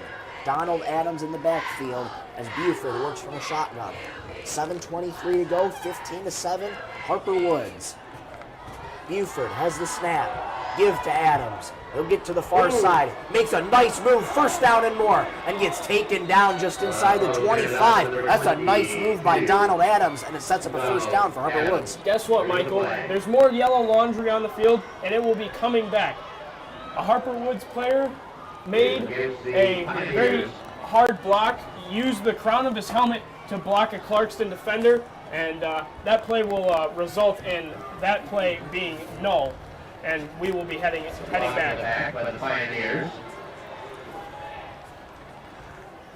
Jeff, I would say these penalties have been the detriment of Harper Woods, but throughout this game, they've been able to capitalize on them. Yeah, absolutely. Besides the last 2 drives, Harper Woods has gotten penalty after penalty and then been able to score. Hopefully, now, with them being backed up so far, once again, Clarkston is able to get off the field. Ball was set all the way back to Harper Woods 48, 1st and an acre for the Pioneers with 7 minutes to go in the third quarter. 2 receivers each side. A motion one. Buford has the snap. Fires a floater over the middle. Caught. And it appears Rather, to be that is incomplete. And that's going to set up a 2nd and long. Number 16, Joshua Peak, attempted to catch it. It looked like he slipped. Obviously, with the rain, it looks like that the rain is making the turf slippery, and that's what happened with Mr. Peak. He slipped and was unable to get back up with the ball, and it ended up dropping. 2nd and long for Harper Woods after the incomplete pass. Empty backfield for Stefan Buford. Trips near side, 2 receivers on the far side. You still got Buford out there as QB. Buford has the snap. He's going to keep it himself. Pressure coming, trying to get out of it, and he slips down just at about the 40, at the 47-yard line. He might have lost 1 there, and it's going to set up 3rd and long for the Pioneers. Yeah, Desmond Stevens and number 33, Griffin Bowman, were there on the tackle. Griffin Bowman also playing both sides of the ball for the Wolves, and it will be a 3rd down and 27.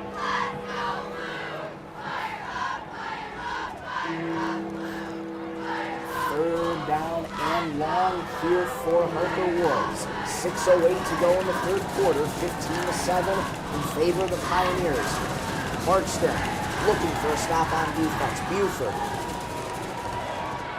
Buford rolls out of pressure, fires a deep ball in the middle, wide open man, caught down the sideline, touchdown Harper Woods. That was a wonky play by Stephon Buford, but nonetheless able to capitalize, and that's a 54 touchdown reception.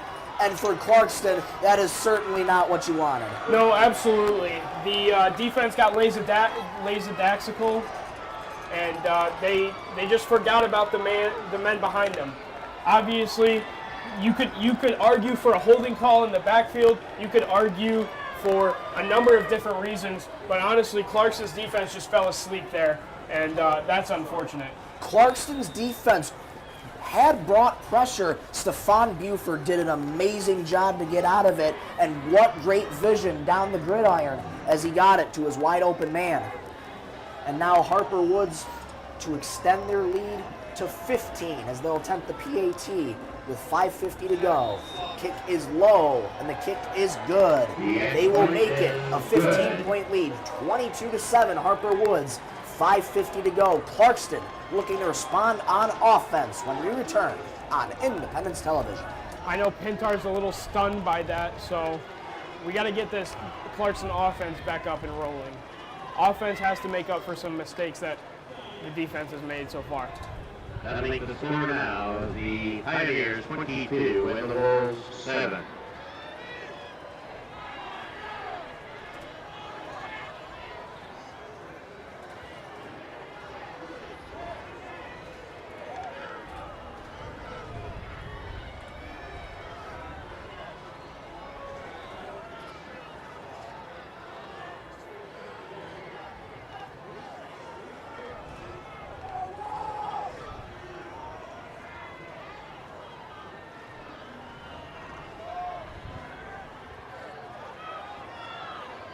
Well, Michael, should we expect another pooch punt? I think it is very safe to say that we can expect another pooch punt from Harper Woods. 5:50 to go, 22-7 in favor of the Pioneers.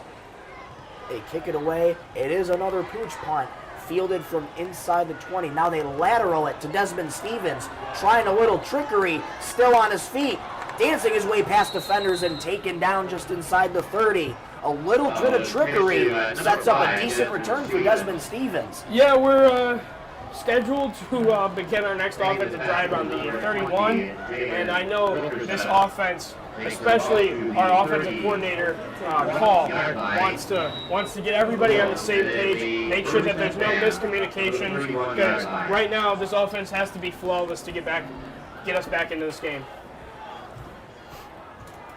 5.5 minutes to go in the third quarter, 22-7 in favor of Harper Woods. Clarkston looking for anything to get their offense going. Collins from a shotgun has the snap. Hand off to Desmond Stevens, looking for any room. Fires over the middle, he's got a wide open man, comes back. And that pass is caught. That ball was very close to the ground, but nice job to haul that in. A little bit of trickery sets up a first down and 10.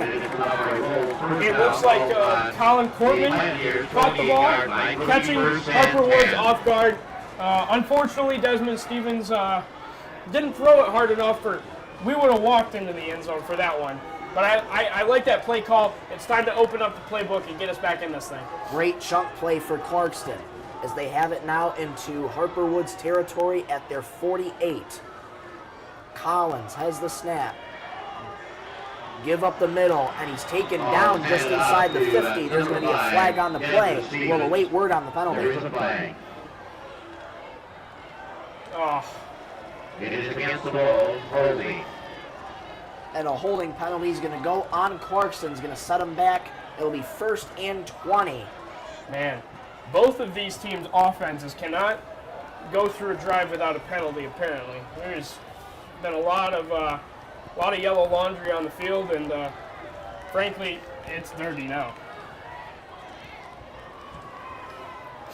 Going to take the ball back to the 42-yard line. They'll spot the ball at the 42-yard line of Clarkston. It'll be 1st and 20 for the Wolves. 4:45 to go in the third quarter. Trips at the bottom of your screen and one lone receiver. On the far side, that's Desmond Stevens. Brady Collins from a shotgun. Collins back to pass. Looks. Tries to get out of pressure, and down he goes.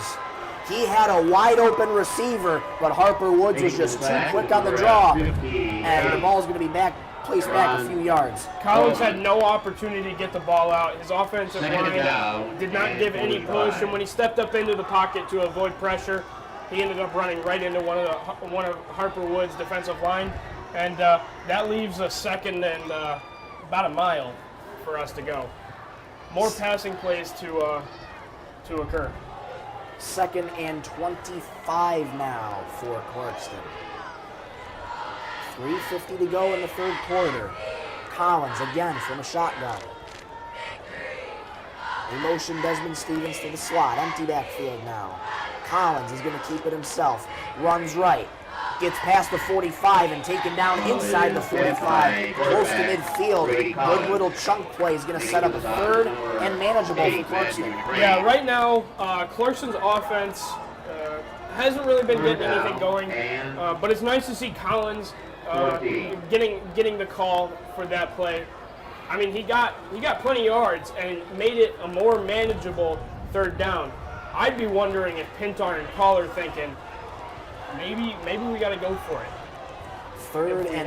Third and 14 after a gain of 11 on that quarterback keeper. Empty backfield for Grady Collins. Has the snap, back to pass. Pressure comes. Tries to run up the middle where he is met by the Pioneers and taken down just inside the 45. That's going to set up 4th down for Clarkston as Harper Woods once again gets the job done on defense. Yeah, I was thinking they'd go for it if they got another chunk yard and made it a close 4th down. But taking another sack, you absolutely have to punt. And sadly, that'll bring Harper Woods' offense back on the field and a struggling Clarkston defense. Matt Jafke back out to punt for Clarkston with 2:22 to go in the third quarter. 22-7 Harper Woods.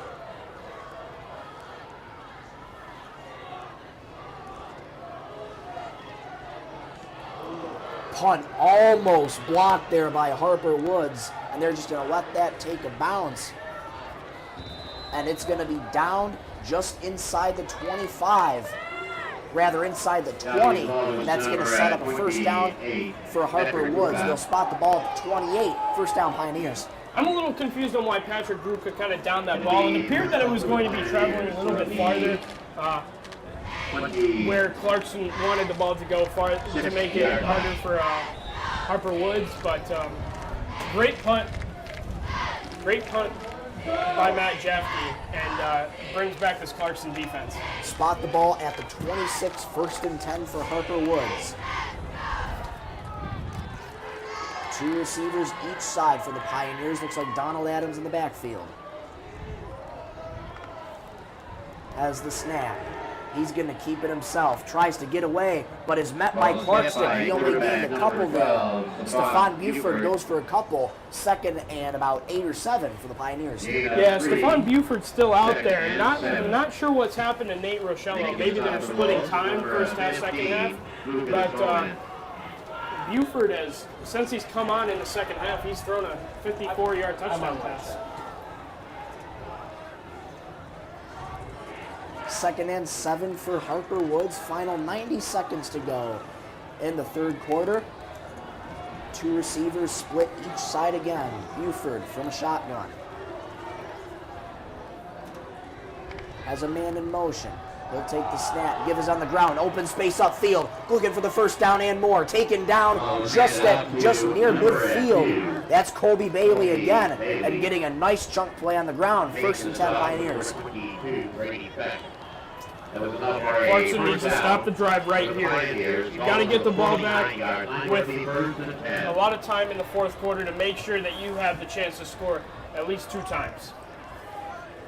1st and 10 for Harper Woods. Final 60 seconds to go in the third quarter. Trips at the bottom of your screen and 1 receiver on the far side. Buford has the snap. Give on the ground again to Bailey. He gets past midfield, taken down just about the 47. Gain of a couple sets up 2nd and 8 for Harper Woods. Making the stop is Final number 40 seconds to go in the 52, third quarter. 22-7 in favor of the Pioneers, and they're just going to let this clock continue to tick down for as long as they can. Final 30 seconds to go in the third quarter. One more play here, you would imagine, for the Pioneers. You got trips to the bottom of your screen. Keep an eye on that. 2nd and 6, they have it from Clarkston's 47. Pitch ahead to the man in motion. He's met by Clarkston, churning his legs, but gets taken down at about the 49. He might have lost a couple there, and that is how the third quarter is going to end. Harper Woods' lead stays at 15. 12 more minutes to go in the fourth quarter. 22-7 Harper Woods. We'll be right back with you. You're watching Independence Television.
And welcome back here at Clarkston High School. Final 12 minutes are upon us here tonight. 22-7 in favor of Harper Woods. Now driving from right to left. They have 3rd down and 7 from Clarkston's 48-yard line.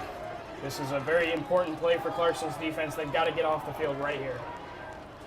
Buford from a shotgun. Has the snap, back to pass. Looks, fires, and that pass is caught just at about the 35. That's going to be another 1st down for Harper Woods.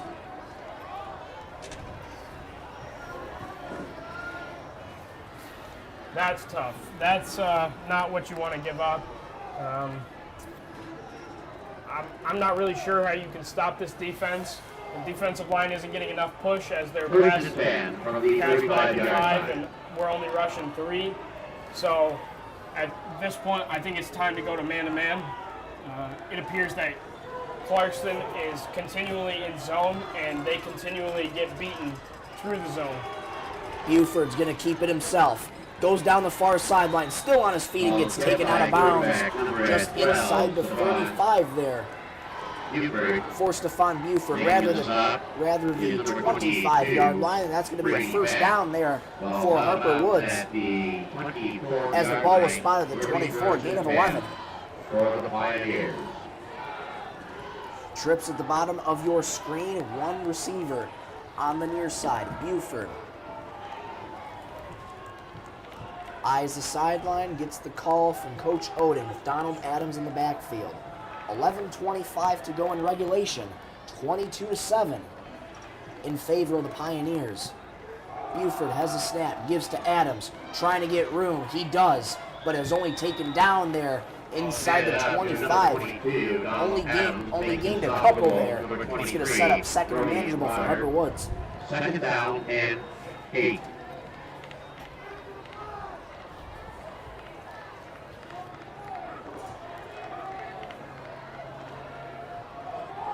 Exact same setup. Trips at the bottom of your screen. 1 receiver up top for Harper Woods. Donald Adams in the backfield. 10:45 to go in regulation. 2nd and 8 for Harper Woods. Buford has the snap. Play action. Throws. Caught. And gets stood up there at about the 5, and he's thrown down hard Little bit of a frustration tackle there for Clarkston, but it'll be first and goal for Harper Woods. Yasmin Milton will be the receiver that caught that ball, and that just leads to another Harper Woods first down in the red zone on the 5-yard line for Clarkston. 18-yard reception there for Yasmin Milton. 10:23 to go in regulation. First and goal from the 5. Buford has the snap. Give on the near sideline, and he will walk into the corner. Guess what? More laundry on the field. That will be a holding on They were going to rule him out at the 1. I was concerned that he got the ball that broke the plane. We're going to have a penalty on Harper Woods, though. That's going to set him back. That's going to set him back again. You know, Michael, I'd like to see the stat sheet and see how many penalties Harper Woods has had and how many yards they have lost because of these penalties. Definitely think it's got to be close to 100, Jeff. Absolutely. I mean, continual holdings, a couple personal fouls, a couple delay of games. I mean, they add up in the end, and luckily they haven't bitten Harper Woods in the butt so far, but I guarantee you in the playoffs they're going to need to clean this up. First and goal now from the 15-yard line of Clarkston. 2 receivers split each side for Harper Woods. Buford with Donald Adams in the backfield. From a shotgun, has the snap. He's going to keep it himself, trying to get out of pressure. And he's going to get taken down just inside the 15 to about the 14. Gain of a couple there. It's going to set up second and goal from the Clarkston 14-yard line after a gain of 1. Good job by Clarkston in the box, linebackers and defensive line to swarm the ball. Make sure that Buford has nowhere to go and then get him down.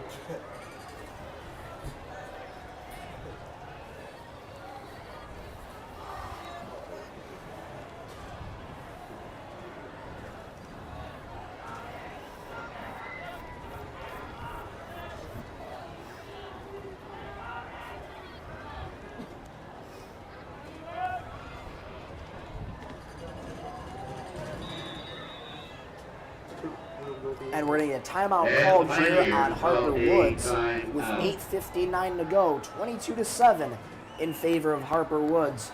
Jeff, if Clarkston is able to get a stop here, what do you think is going to be the key for the playbook on offense for Clarkston? Well, obviously, you saw those 2 trick plays that they ran. And one fell incomplete, and then one was a very successful trick play. So, really, Call's got to open up the playbook, and we've got to go score. We've got to pass the ball because our run game has not been there tonight. So we've just got to air it out deep and see what happens. We haven't targeted Brody Kozik since the first half, really.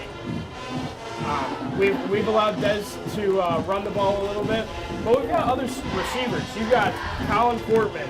You've got Luke Leindecker. Somebody's got to step up and make a play. And I think Call, Pintar, and this Clarkston offense have to provide that opportunity for somebody to step up. This game cannot ride on 1 or 2 players. This is a team game, and they've got to go score a touchdown like a team. Clarkston looking to get a stop on defense here. Second and goal from the 14-yard line for Harper Woods. Trips at the top of your screen. 1 receiver on the near side. Has the snap. Rochello back in. Back to pass. Fires over the middle. Caught, and he gets decked hard just inside the 5. That's Stephon Buford again. Gain of 9 on that reception. Is going to set up third and goal back at the 5-yard line. Yeah, nice to see Rochello back out there, but unfortunate that they picked up another chunk yardage. It is now third and 5 from the 5.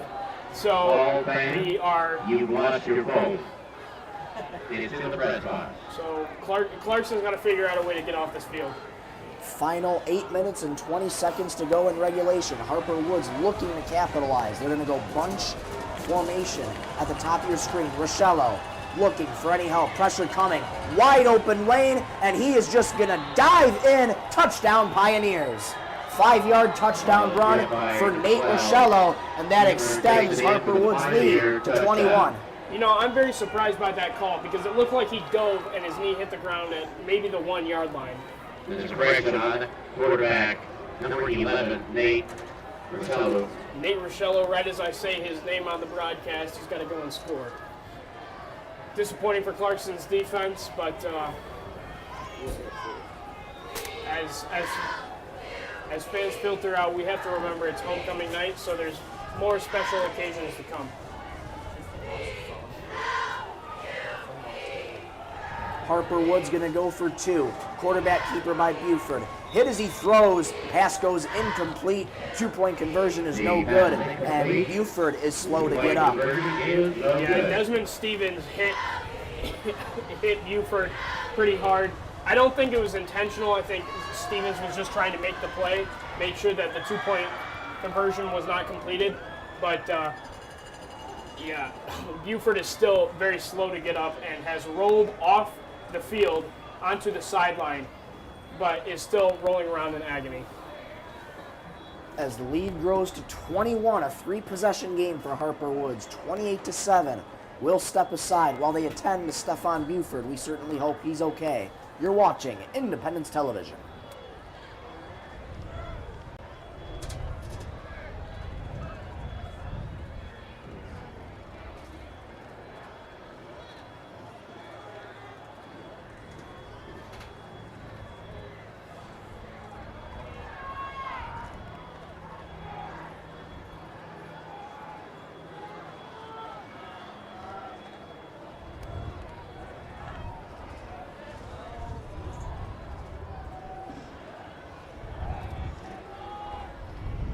Kicking out for the Pioneers will be number 6, Dakota Durant.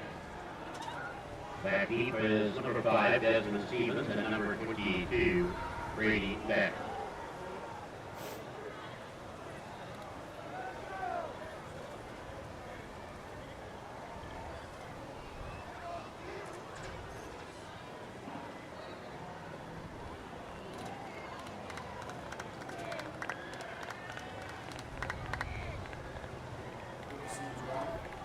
Yeah, thankfully Stephon Buford is up and walking, and as the crowd looks on, it's nice to hear some clapping for the injured player, as I know most of this crowd isn't feeling so hot after another Harper Woods score. Final 8 minutes and 7 seconds to go in regulation. Harper Woods set to kick it away. Back deep is Desmond Stevens and Brady Beck. As Dakota Durant gets set to kick it away here. I would expect another kind of squib pooch type thing. Hopefully around the 25-yard line, give Clarkston good field position. Kick is away. It is an onside kick. Ball still loose. Who comes away with it? It looks like Clarkston eventually got it. Yes, they did. That was nervous time there, Jeff. Number 35. Yeah, number 35, Zach Zista got the ball, and I'd like to remember that his dad was, or his grandpa was part of the chain gang here in Clarkston before he passed.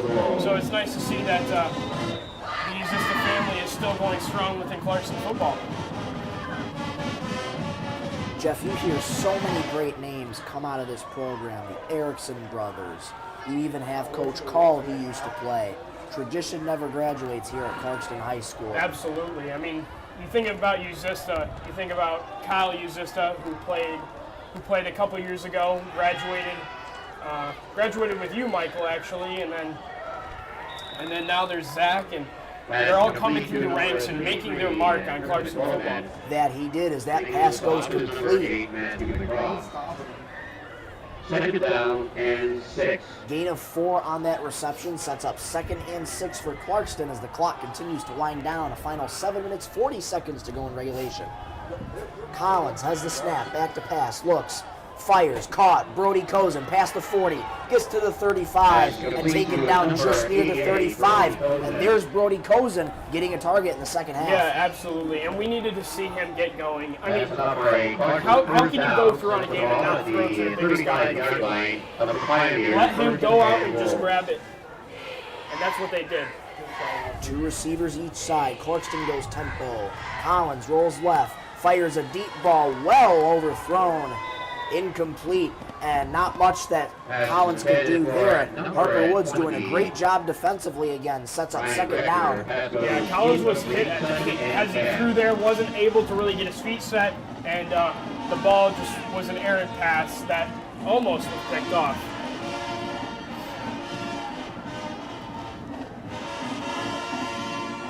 .7:18 as the clock is stopped. Clarkston with a chance to slow it down a little bit, try and draw up a good offensive play here. Second down and 10 from the Pioneer 35-yard line. 3-possession lead for Harper Woods, 28-7. Trips at the top of your screen, one lone receiver on the near side. Collins from a shotgun. Desmond Stevens in the backfield as well. Collins gets a screen pass, which is going absolutely nowhere. And what a great read by Harper Woods, able to back up Desmond Stevens significantly. And not much going there for Clarkston. That'll set up 3rd and long. Yeah, Johnny Nelson was definitely ready for that. It was a screenplay to Desmond Stevens, and we want to be going upfield, long passes toward the middle of the field, outside, and we cannot afford to go backward. And now Clarkston will have to take a timeout because of the miscommunications. 6:45 to go in regulation. 28-7. Harper Woods will step aside as Harper Woods takes a timeout. You're watching Independence Television.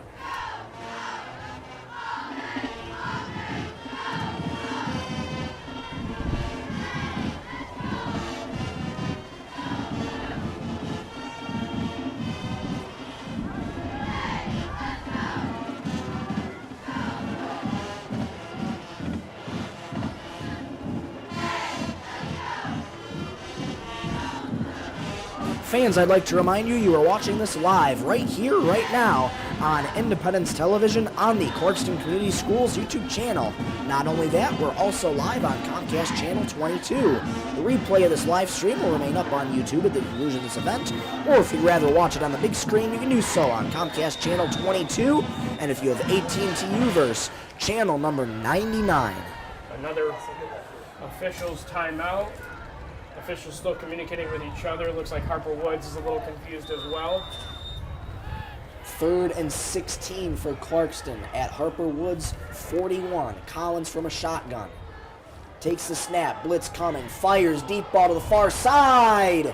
Pass is broken up, incomplete there, and that's going to set up a 4th down and long for Clarkston.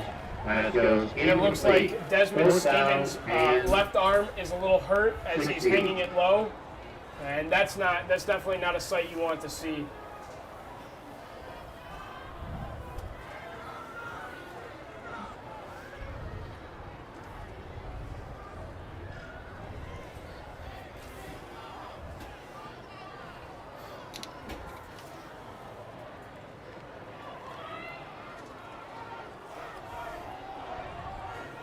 Clarkston's going to go 4th and 16. Looking for any sign of hope here. Trips at the top of your screen. 2 receivers, near side, empty backfield for Brady Collins. Has the snap, back to pass, blitz coming. Hit from behind, and the pass is going to go incomplete, and they'll rule that a forward pass. Nothing will come of that, but Clarkston going to get a turnover on downs, and now Harper Woods just in the position to burn clock. Yeah, now they can run the clock down. It'll probably be quite a few run plays. With 6.5 minutes to go, there's nothing you can really do. And you can see how frustrated the Clarkston players are on the field.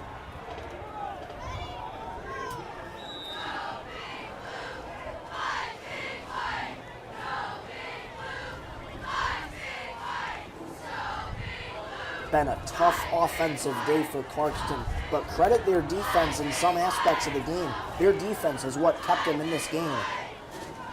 Yeah, I mean, at the start of the second half, they got that stop, and then Harper Woods figured out what they needed to do, and they've since scored 2 out of the 3 drives that they've had in the second half. Number 2. Rochello hands off to Bailey. Colby Bailey. He won't gain much Loss of there 1. as he was met by Clarkston. Loss of 1 sets up roll 2nd and call 11. the timeout. Timeout Making the stop for the Clarkston Wolves as they was start to number burn their 27 for timeouts. Colin. They now have 2 left to Harper Woods 1.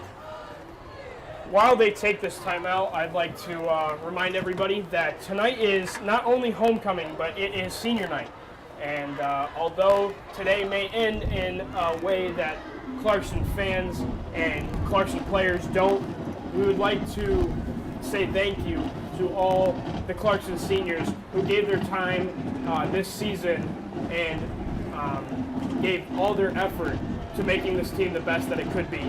So I would like to give a shout out to Kobe Panic, who unfortunately was injured at the beginning of today's game, Matt Jafke, the punter, Tristan Nurme, Desmond Stevens, Micah Brown, Joshua Williams, Colin Cortman, Jaden Zavitsky, Brady Collins is a sophomore, excuse me, Luke Leindecker, Jaden Olafson,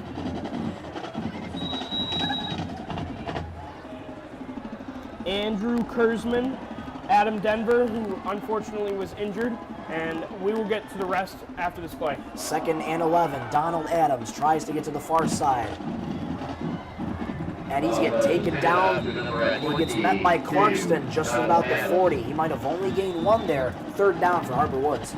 Ryan Rector, Chance Gardner, Making the stop is number 23 of the Wolves calling linebacker Patrick Gruka, the kicker Eddie Langton, fan favorite, down and 11.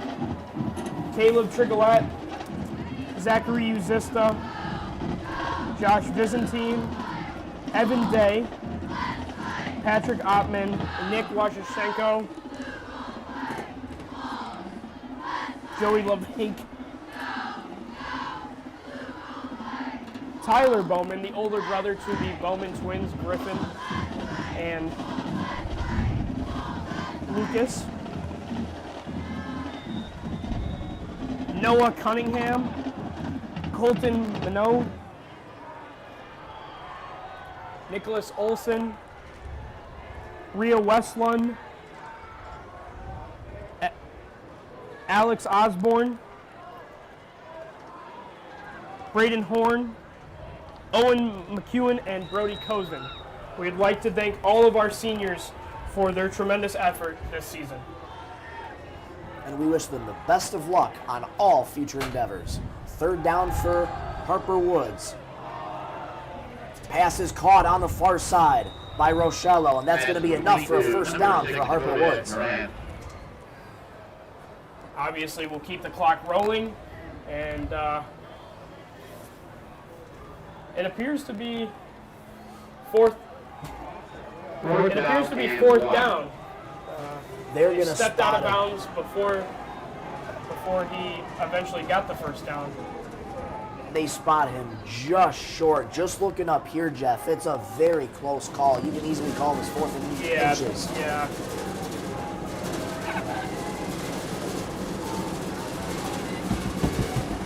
And a little bit of movement up front. We're going to get another flag on the play. Number We'll await word on the 55 penalty. appeared to jump off, Javon Jones, and that'll be a false start on the Illegal offense. procedure against the Pioneers. Another penalty on Harper Woods, illegal procedure. That backs it up 5 yards, and their punt team is going to have to come on. Yeah, unfortunately, it doesn't help Clarkston too much in this situation. I'd be aware of the wind blowing away or blowing in the face of the kicker, so the ball might not travel as far. But instead, it travels, and it will be a fantastic punt being down at the 2-yard line. And what a great bounce that it took, deep in Clarkston territory. And that couldn't have been drawn up any more ideal for Harper Woods. I was expecting a punt very high, a lot of hang time, trying to get another flag. How exciting! Another trying to get some hang time, and Harper getting it down. But really, that kick was a line drive straight at straight toward the end zone, and they just happened to down it at the 2.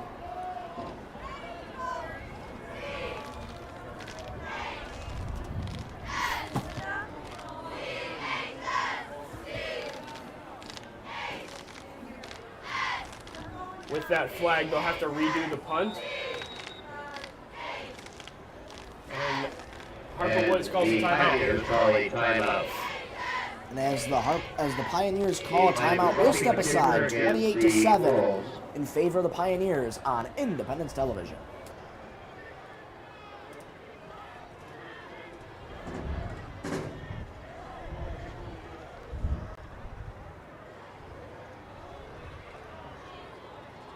That will be a first down for the Pioneers.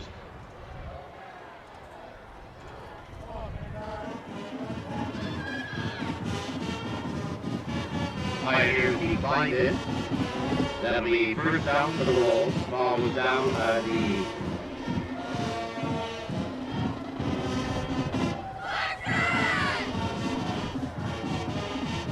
It appears that they have picked up the flag. It'll be first and 10 for the Wolves. So it'll be first and 10 from the 2-yard line, it appears.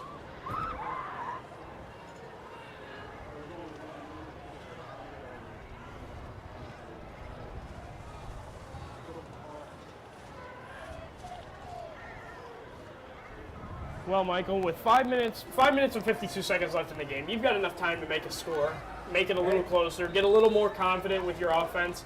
There's still plenty of football left to be played throughout the season. Absolutely. We look to Eisenhower next week. And not only that, playoffs, as this run goes on the near sideline and is taken down inside the 25. Gain of about 25 there for Desmond Stevens as he gets taken down just at about the 27. And we're going to have an official's timeout for an injured player for Harper Woods. Yeah, number 28, Javante Lee Forbes. One of the defensive ends for Harper Woods is a little shaken up. All right, I'm now.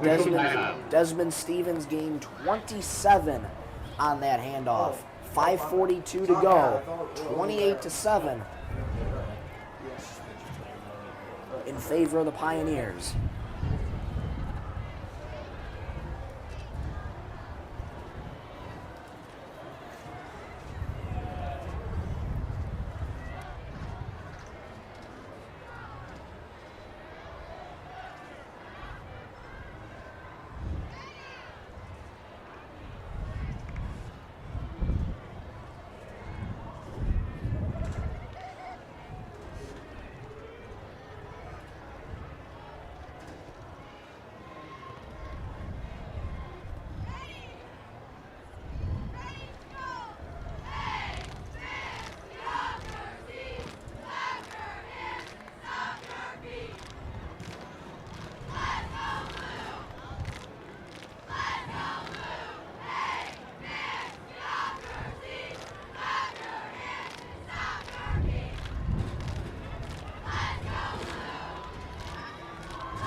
Out of the officials' timeout, 1st and 10 for Clarkston at their own 29 after a gain of 27 from Desmond Stevens on a handoff. Brady Collins has a man in motion. As the snap, back to pass, pressure coming. Fires over the middle, incomplete, underthrown for his intended receiver, Desmond Stevens. It sets up a 2nd and 10, 5.5 to go in regulation. And as it appears to be raining a little bit harder as fans clear out. I feel like that ball by Collins just kind of slipped from his hand, came off wrong, and landed in the dirt.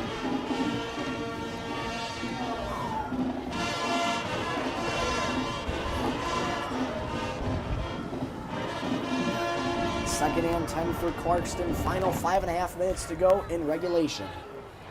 Collins from a shotgun has the snap, back to pass. Looking, pressure coming, gets out of it, turns it upfield. makes his way inside the 30 where he's taken down just about the 33. Gain of about 4 keeps the clock moving. It'll be third and manageable for Clarkston. Number 33, Brian Nice play. Kept his eyes upfield. Wasn't anything there, and Michael Nelson. unfortunately had to run it. Third down But and he made sure that his blockers were in front of him and used the space that they allowed him to have. Clarkston goes tempo. Final 5 minutes. Collins fires to the far side. Caught. And taken down just inside the 45. That is Brady Beck for you. Nice catch by Brady to get that in. And the rain continues to come down hard. And now for Wolves' first down. Sends the ball on the 47-yard line, first and 10 for the Wolves. Gain of 14 on that reception there from Collins to Beck. Collins rolls right, looking, fires a deep ball near side, underthrown and nearly intercepted there. Passes intended for number 20. I'm a little confused by that throw. He was throwing it into double coverage. The safety was coming down to help the Second down DB, and 10. and throwing to Brady Beck in double coverage, or just anybody in general, isn't really the best move to make. Obviously, Collins, just like anybody on this offensive team or offensive side, is trying to score. So at this point in the game, you can be a little bit more risky with the football, but we want to make smart decisions. Second and 10 from the 47 of Clarkston. 4:38 to go in regulation. 28-7, Harper Woods, 3-possession game. Collins from a shotgun. As the snap, hands it off, it's a reverse. Desmond Stevens goes far side, tries to get to the edge, turns upfield, and gets taken down just inside the 45, and it looks like he's got the first down. That'll be a first down for Clarkston. And Michael, did you see our quarterback blocking for Desmond Stevens? What a job by Brady Collins getting a little blocking action going on. Brady Collins threw his body on the line, and Desmond Stevens made up for getting a first down. Excellent job by both of them. Collins fires over the middle, and that pass is dropped by Brody Kozin as that ball just looked like it just slipped out of his hands. Yeah, it was a little bit behind him, but still, if it's going to hit you, if it's going to hit both your hands, you should probably catch it. I know he'll want that ball back. I have no doubt that he can make that. He makes that catch in practice all the time. He can make it in games, so he wants that play back. Clarkston has the ball at Harper Woods 43. Second and 10 with 4:16 to go in regulation. Collins with an empty backfield. 2 receivers far side, trips on the near side. Collins has the snap, back to pass. Pressure coming, and he is going absolutely nowhere. Wow! It looked like the 4 defensive ends that came in for Harper Woods carried him about 15 yards backwards.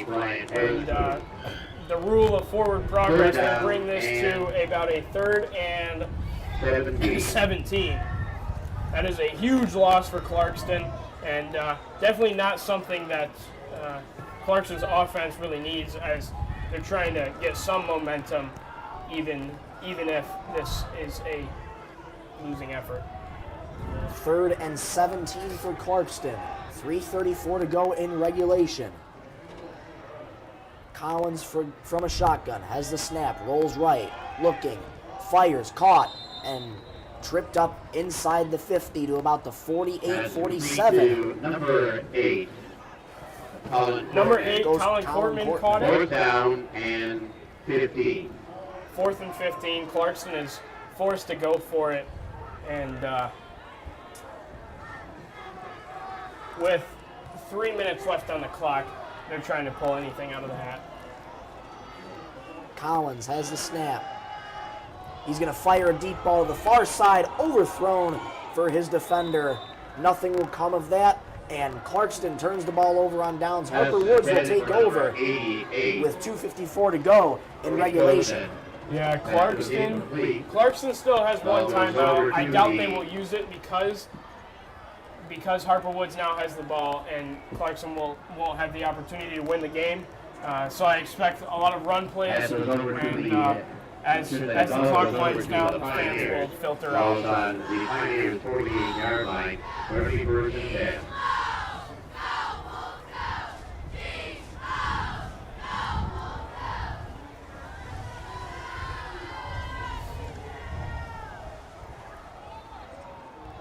I got to tell you, Jeff, though, Coach Rod Oden has got to be so proud of his team today, coming into Clarkston, and look what they've been able to do. Yeah, absolutely. They came in hard, well-oiled machine, ran the football effectively, passed the ball effectively.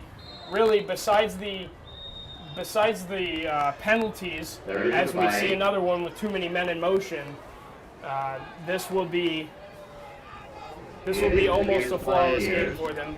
No turnovers, no interceptions. There was that one fumble by the special teams, but really it had no effect on the game as Harper Woods continued to dominate in every aspect of the game. If you are a junior First at Clarkston High and School, 15 now for Harper Woods at their own 43. your ID has been found. Snap to Buford. You can pick He's it going up to keep at it the himself. concession stand. And met by Clarkston just inside the 45. Making the stop for goal. A couple of frustrated shoves and pushes before the play was called dead. Buford. As the clock will continue to run, Harper Woods will That is a loss of continue to play. Second just down erase time and on the clock. Final 12. 2.5 to go. 28-7 Harper Woods. Harper Woods is going to be improving to 5-3 on the season. So if you are a Clarkston junior, you have lost your ID. It is at the concession Second stand. and 12 after the gain of 3 there by Buford. At the 46 of Harper Woods, Buford from a shotgun. He's going to keep it himself again. Gets to the far side, flanks left, and he's going to get taken down just inside the 45. Maybe a gain of 1 or 2 there, but it sets up third down for Harper Woods. Yeah, it appears he got maybe 2 yards, and that'll make it a 3rd and 9. And number 51. With a minute and 43 seconds left, Harper Woods will use these last 2 plays to wind down the clock as much as possible, and Clarkston will unfortunately have the ball with less than a minute left. They spot the ball at midfield for Harper Woods. Buford fires, overthrows his receiver, and that's going to set up 4th down for Harper Woods with a minute 22 to go. Yeah, I get the play call there. It might have looked like they were like they were trying to go down and score, but I think the idea was get the first down and just call it a game. Now it's 4th down, and if they run the ball again, then Clarkston will get to end the game on their terms.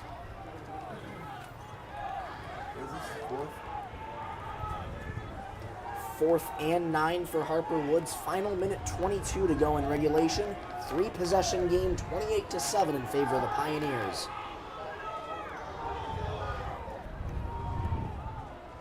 And no, looks like they're in punt formation. It's a fake. They throw to a wide open man caught. He's got all green grass and nobody's gonna catch him. Touchdown Harper Woods.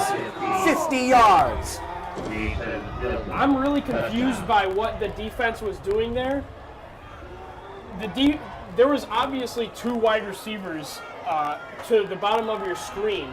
It was an easy completion, and they just let Harper Woods score another touchdown that could have been easily avoided had we put somebody in there to cover. Harper Woods puts the icing on the cake with that one. 34-7 in favor of the Pioneers. 1:13 to go in regulation. That's definitely unfortunate. I mean, they're running up the score a little bit, but when Clarkston makes a mistake like that, you kind of have to capitalize. Harper Woods will go on for the PAT with a minute 13 to go in regulation. Snap good, spot down, kick is away, and the kick is no good. The lead stays at 27 for Harper Woods. 34-7, minute 13 to go. We'll step aside for now. You're watching Independence Television.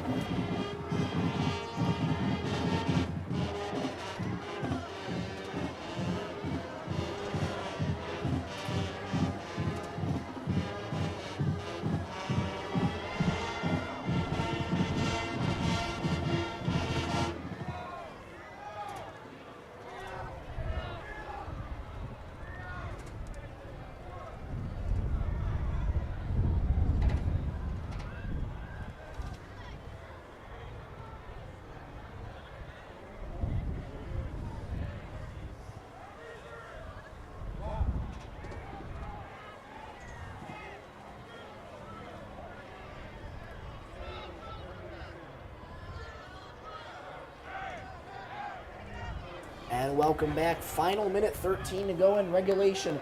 34-7. Harper Woods after a 50-yard fake punt that resulted in a touchdown. Harper Woods kicks it away. Line drive right at the 30-yard line. And taken down just at about the 40. Gain of 10 there on that return. Number 20, Ryan Rector with the carry. Jason Wilson. Well, Michael, today is unfortunately Friday the 13th, and Clarkston's football team today has looked a little haunted, a little shaken up. I don't know if it has anything to do with the day, but Friday the 13th is definitely not a good omen. It has definitely been a rough game for Clarkston offensively, but taking it into the locker room against Eisenhower next week, again, you have some positives to look on. It's all just about being able to execute when you're on the gridiron, and that'll be a main focal point in tonight's post-game locker room discussion. Collins has the snap, hands off, running up to the far side and taken down. That's Colton Williams on the carry. Jaden Zavisky is now in the game at quarterback, and he handed it off to Colton Williams, a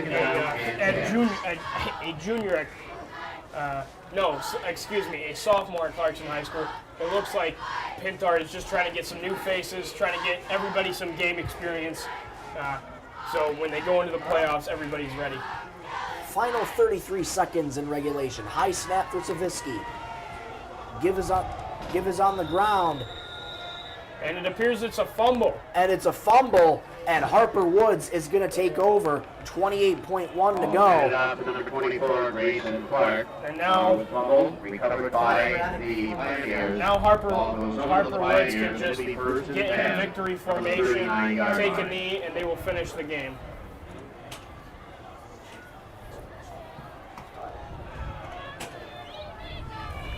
Both these teams came in tonight with a record of 4-3, and Harper Woods came into Clarkston and made a statement tonight.